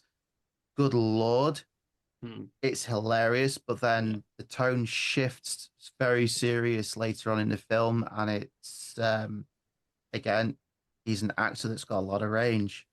Yeah. And in this one, they had him doing the funny stuff, but then they also had him going into a lot more serious matter. Yeah. Next, Aladdin. The thing that everyone knows him for. Yes. Well, that's where I was first introduced to him. Because prior to that, he was a blue comedian. Yes. You wouldn't have been introduced to him before he became a blue genie. Yeah. He was on Mork and Mindy, so people knew him from. Yeah, that's true. Yeah, no, I remember him saying he only did Aladdin because he wanted something to leave behind for his kids. Yep, that makes sense. And then he got pulled into all these kids' movies. Yep, because there's one decision of his career. Yeah, sent him down the path. Yeah, that's it. Of course, Dead's Part Society. Of course, I mean, come on. Captain, my captain. But the serious role though. See, look at that. But look at that. Look at the timeline on that one. 1989 serious role. Yeah. See? Yeah. That's it. Any guesses what the top one's going to be? Bicentennial Man. I can't even remember. Good Will Hunting. No, it's got to be Bicentennial Man. Good Will Hunting. Oh, come on. Sure, that was a fine film, but wasn't Robin Williams as a robot over hundreds of years? And I'm not even being facetious about my love for that film. No, it's a good film. Bicentennial Man was great. But Good Will Hunting, fine film, good film. Again, but is it Bicentennial Man? Is it the concept of artificial intelligence who's actually with a conscious? And he struggled to be recognized as a human. Well, I think the why this is number one is because it's the Oscar winner. Sure. Okay. It is Screen Rant. It is Screen Rant. It is Screen Rant. Yeah. they weren't really on my radar all that much, and because my disdain for IGN, came first, and now I'm realizing they're all like IGN. Okay, that's the thing. IGN is not the outlier amongst the crowd of evil. No. Well, it turned out they're all in the same Slack channels and other messaging systems. Of course. And they're all coordinating with each other. Yeah. So, however much you think you hate journalists, you do not hate them enough. Oh no, I think they're terrible people. You know what? Oh, you think they're people? That's sweet. That's very generous of you. Oh, yeah. I'm talking my way into a prison cell, aren't I? Yes, you are. Now remember, honorable in a positive part though. Robin Williams, I don't know the name of it off the top of my head, but he has some stand-up comedy recordings that are absolutely hilarious. Anyone watching or listening that hasn't seen or heard Robin Williams just doing pure stand-up, go and look some of it up. I'm sure it'll be out there on YouTube. Gold. It is absolutely hilarious. There's one joke he told that I still find the funniest joke in the history of jokes, and it was like he was talking about how like a terrorist goes and does a suicide bombing, goes up to heaven, and as soon as he gets to heaven, he sees George Washington come out with some brass knuckles and starts beating up on his face. Then obviously you see the rest of the Continental Congress come out and start beating him up, bashing his legs, and the terrorist goes like, where are the virgins? And then George Washington leads in, it's 77 Virginians. And they start beating him up. I was like, to me, that was like the greatest. I did not do that joke justice, but when I first heard Ron Rooney tell that joke, I died. I literally died. Like, I was like going, that's only a joke that he would be able to craft and pull off. Yeah. I used to remember one of. There you go. I used to love watching his interviews when he's on any panel show or interview show like Graham Norton or whatever, and they just can't control him. I think there was one. It was a late night show, and he walked on, and it was 10 minutes before the host said anything other than hi. I watched him make jokes about Pokemon for like 10 minutes straight, saying how it sounds more like a gay sex club or a gay, and then he afterward he goes, I'm gonna get a call from Nintendo tomorrow, and they're gonna be so mad at me. I was just gonna be like, it's Nintendo.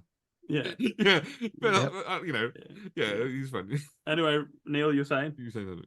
So there's one joke on the one of his stand-up recordings that I've listened to, and he's talking about an interview with a South American tribesman, and he's asked about cocaine. He says, cocaine, it's our little gift to the white man for what he did to us. As he gives us something or other, we give him monkey for his back. Again, not doing it justice. I am not Robin Williams. Go and look up some of his full-length stand-up live shows. They are fantastic. Yeah. He made many jokes about Viagra as well. I remember one of his, he goes, when you take Viagra, you're not on your time anymore. You're on Viagra's time.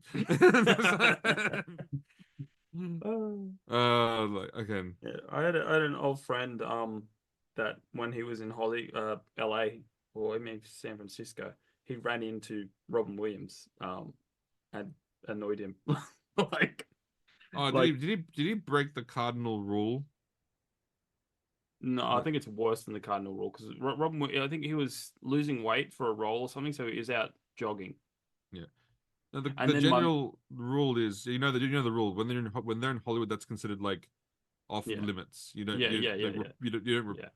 As a fan, you know that you're not meant to if they're in Hollywood, you're not really meant to go up to them. You're not meant to ask them things. That's their hometown. Yeah. If they're in New York and you run into them, say that's fine, or any other city, that's fine. They expect that, but Hollywood's meant to be their home territory where they're not annoyed. It could have been San Francisco, but I'd still say that counts as home territory. But he just said one line. He just said like was surprised to see that it was Robin Williams. He went, "Oh, geez," he just blurted out, "Geez, you got fat."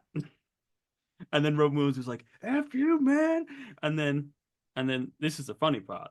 He went to my friend went to a stand-up club, just walked in there, and there was Robin Williams on stage doing low-key stand-up. Spots the guy and goes, this guy, right? And just pulls him into his stand-up show. And because my mate's Australian, he's just like did this whole thing on Australians, and then my mate kind of just left. But, so he got his payback, but it's just, classic Robin Williams, Hollywood is very much a lesser place now than it was a decade ago. Anyway, it is definitely a lesser place for not having Robin Williams in it. Oh, 100%. Yeah. Like, do you remember where you were when you heard the news? No? I remember. I was in work. It was at nighttime I heard it, wasn't it? Yeah, no. I definitely was at work, and it just like hit me like a ton of bricks.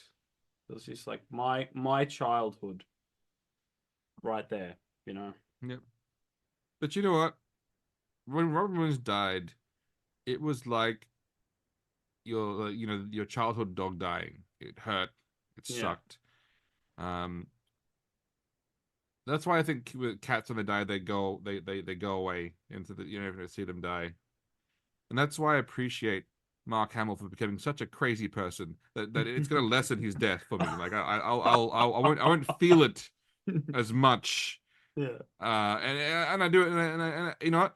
And I appreciate him for that. Like I really appreciate him for that. It also helps as he's doing a fantastic job in that regard. Oh yeah, no, like he's doing fantastically. And it also helps that Star Wars itself is dying as well. I know, but like Leia, like Carrie Fisher's death hit me like it was a relative. Like that literally that hurt. That was a shock. That hurt so much. I'm glad that Mark Hamill understands that and is making himself unlikable so that it won't hurt as much. And I appreciate it. And you know what? Yeah. People are going, why are you doing this, Mark? He goes, because it's my time soon. I want my fans to not feel that pain. And I respect that. Do you think there'll be he's done that recently? He's actually causing Disney a lot of problems with their Gina Carano lawsuit where if you say something politically offensive, we'll sack you. Hey Mark, do you want to shut your mouth? Because you are currently exhibit A, B, C, and D in my lawsuit. Yeah. Oh. Yeah. The fall of the great again. But he in no way reflects the character. No. And that's no. I think that's genuinely the sign of a good actor is if, that you can portray a character and then you can portray a hero with a character. And then not in real life he's not. And then in real life you're just like a anything but. Anyway. Yeah. That is something about Twitter or X as it now is that I've figured out. I don't know if anyone else has. Don't just go around following celebrities that you've enjoyed in a thing. Yes. Because you will get their unfiltered thought stream. Yeah. And they are all crazy. Disappoint you. Yeah, they are all fucking nuts. Yeah. There's so many people that I have followed through an interest of a project they've worked on, or if they're a musician, and then something has happened and they have had the most garbage takes, and you've just kind of gone, not only am I now probably going to unfollow you, but anytime I try to re-enjoy whatever form of art it is that you created that I liked and caused me to follow in the first place, I'm going to enjoy less. That's it. I like to try and separate the art from the artist. Yeah. But there are times where it's just like there's a film I really enjoy called Swimming with Sharks, and practically nobody I ever speak to about it has heard of it. Mm-hmm. And it's Frank Whaley. who he was Brett from Pulp Fiction, All the right, one yeah, that yeah, Vince and Jules go to get the case from. And Michelle Forbes, who was Ensign Rowe from Star Trek Next Generation, and Kevin Spacey. Oh, yeah. And just like Kevin Spacey is a fantastic actor. Kevin Spacey has done some amazing work. I really struggle to go back to watch any of his content now. well, of course, And he's a monster. There's, but it's can you separate the art from the artist? With Mark Hamill, guy's an asshole. But as you said, he is not. He plays Luke Skywalker, but he is not the spirit of Luke Skywalker at all. That is abundantly clear. Yes. And there comes a point where has trash political opinions. Yeah. Kevin Spacey. Yeah. Or Harvey Weinstein. Yeah. Which is funny because since they put Harvey Weinstein in prison, Hollywood's gone downhill. Yeah. I mean, because look again, trash person, but understood what made money. So it's a very weird dichotomy of like, you were a bad person, but you understood the business, and you would absolutely not greenlit the bunch of shit that's running around that's been running around today. It's like how Chris Evans, Captain America, like, you know, this. And he's nothing like us. Oh no, he is the opposite of Captain America. In reality, he would have been on Iron Man's side. They would have shaken hands, going, "Yeah, no worries." Yeah, 100%. Yeah. Same with Ron Swanson. You know, Nick Offerman, amazing libertarian character of Ron Swanson. You know, who? Oh, and I'll mention this I interviewed an author the other day. Episode's going to be coming out next week. But he said he personally knows, or has a friend that knows a lot of libertarians that work in government. Like it's a real thing. But yeah, but they're in the closet. Yeah, they daren't come out as otherwise they paint a target on themselves. Yeah. This is what likes of Tim Pool will say. There are plenty of big names that get in touch saying, "Hey man, I really appreciate everything you do. I completely agree with you on this, that, and the other." But really, I can't say. Yeah. Now's the time to speak out. It's like, oh, I can't do that. That'd end my career.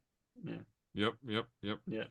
And again, I think I've mentioned this once before. Matthew McConaughey, where he's up getting his Oscar, and he's looking down at all of his faces, and he's like, "I like to thank God," because you know he's from the South, so they all thank God.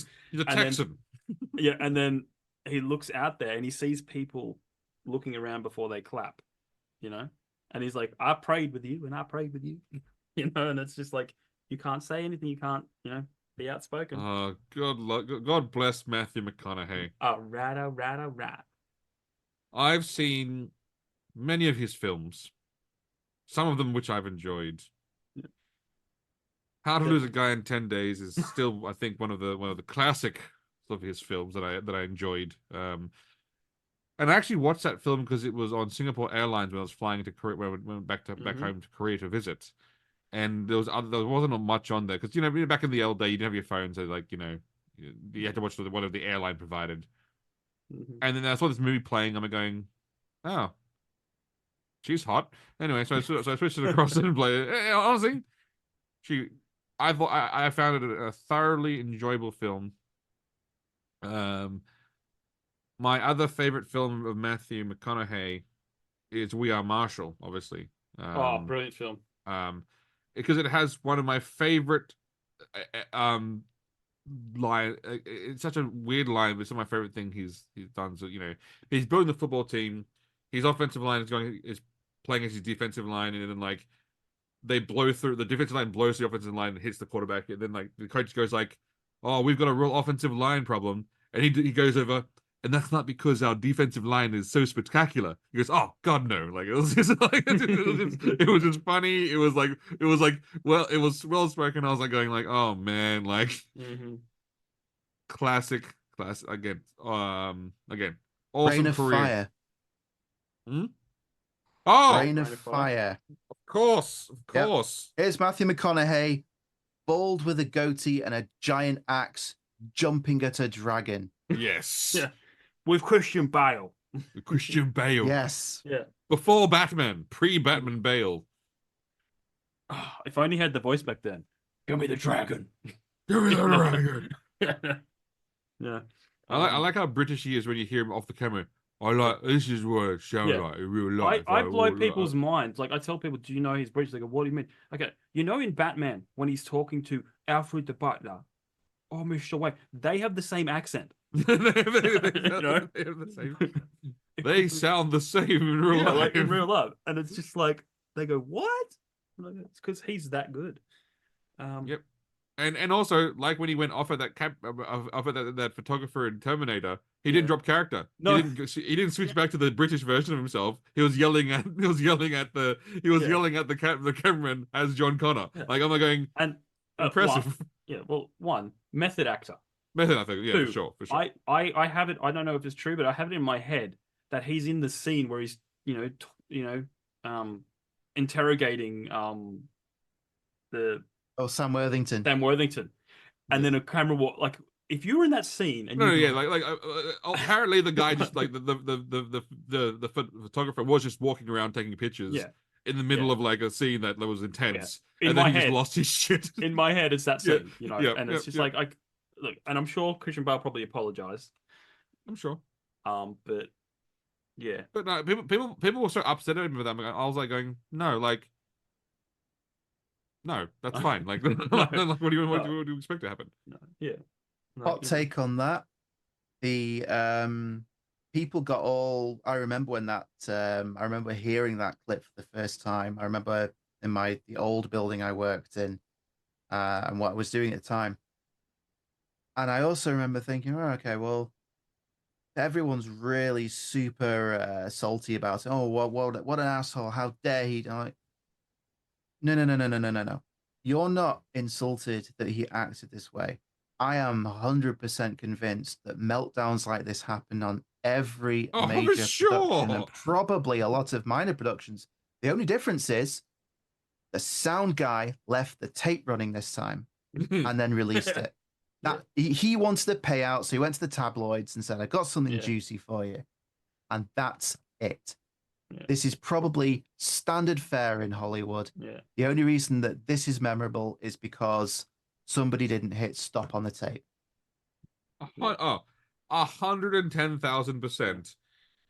You see some actors, they are assholes. You don't think that they don't lose their shit at people? Like, just like...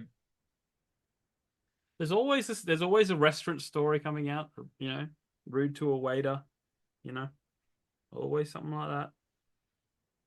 We all can't be Chris Pratt. I'm just saying. Exactly. Yeah. All right. My favorite, one of my favorite ones is Tom Cruise. I don't remember the film, but the premiere in London, that the film was delayed. The whole premiere for the film was delayed a significant amount of time because Tom Cruise was still on the red carpet, chatting to fans and taking pictures and. Oh, my friend couldn't be here to meet you. Oh, get them on the phone. I'll talk to them now. Wow. And then his video he did. They were filming a stunt for I think the upcoming Mission Impossible, and he was thanking people for going to watch Top Gun Maverick and supporting them. That's a fine film. Before jumping out of a plane to do the stunt. I think. I know that he is the crazy space pope. Mm-hmm. I know he has some rather unconventional beliefs. Yeah. But good Lord, that man genuinely loves his craft and appreciates the fact that without the audience, he isn't anything. Exactly. Careful, Neil. You're making me like Tom Cruise. Okay, we all saw Top Gun Maverick. Yeah. We all wondered how Jennifer Connelly's character afforded not only the house she has, the car she has, and a boat on a bartender's salary. We all again tips.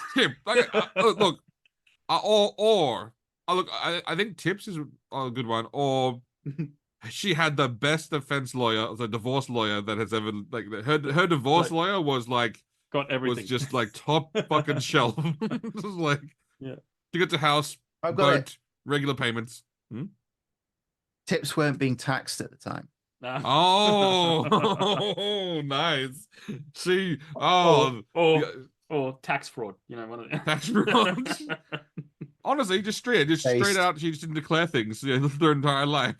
Whenever the tax jar, the tip jar was filled, she'd put one down and put another one up, and she wouldn't let anyone know there's the other one. You know, there's an under the table Look, I agree with the sentiment that tips should not be taxed. To wrap up. I am tired of our money being taxed at every single stage of its lifetime. Mm-hmm. I get paid, it gets taxed. I buy something, it gets taxed. That then person who I gave the money to, also then has to pay his tax on the. Again, how many times can you tax $1? It is an impressively large number. 4 times, and it's ridiculous. You save the money, it is taxed. It is taxed, exactly. You die, and they take a chunk of it before they pass it on to your next of kin. Yep. Thank you for listening to the Fall of Western Civilization podcast.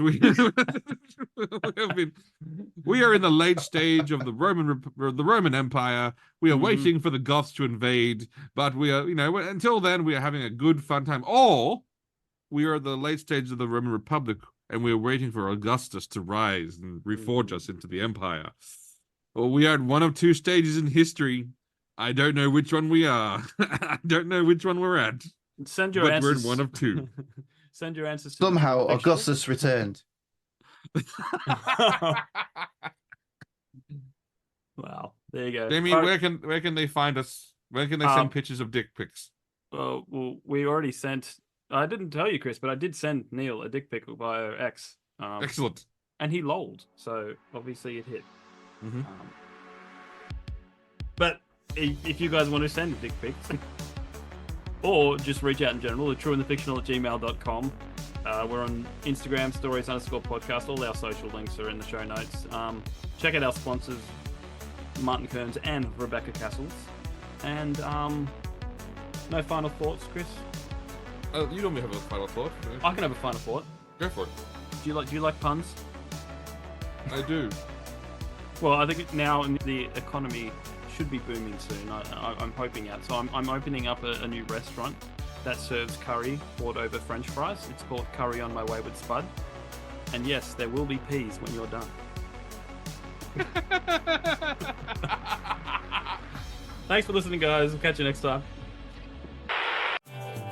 This podcast is brought to you by Martin Kearns and the Valor of Valhalla series.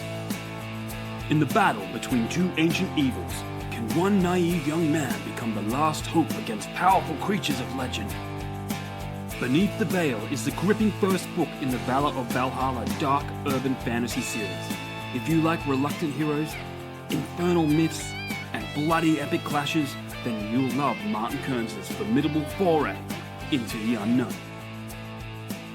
So head on over to readkearns.com and grab yourself a copy of Beneath the Veil today.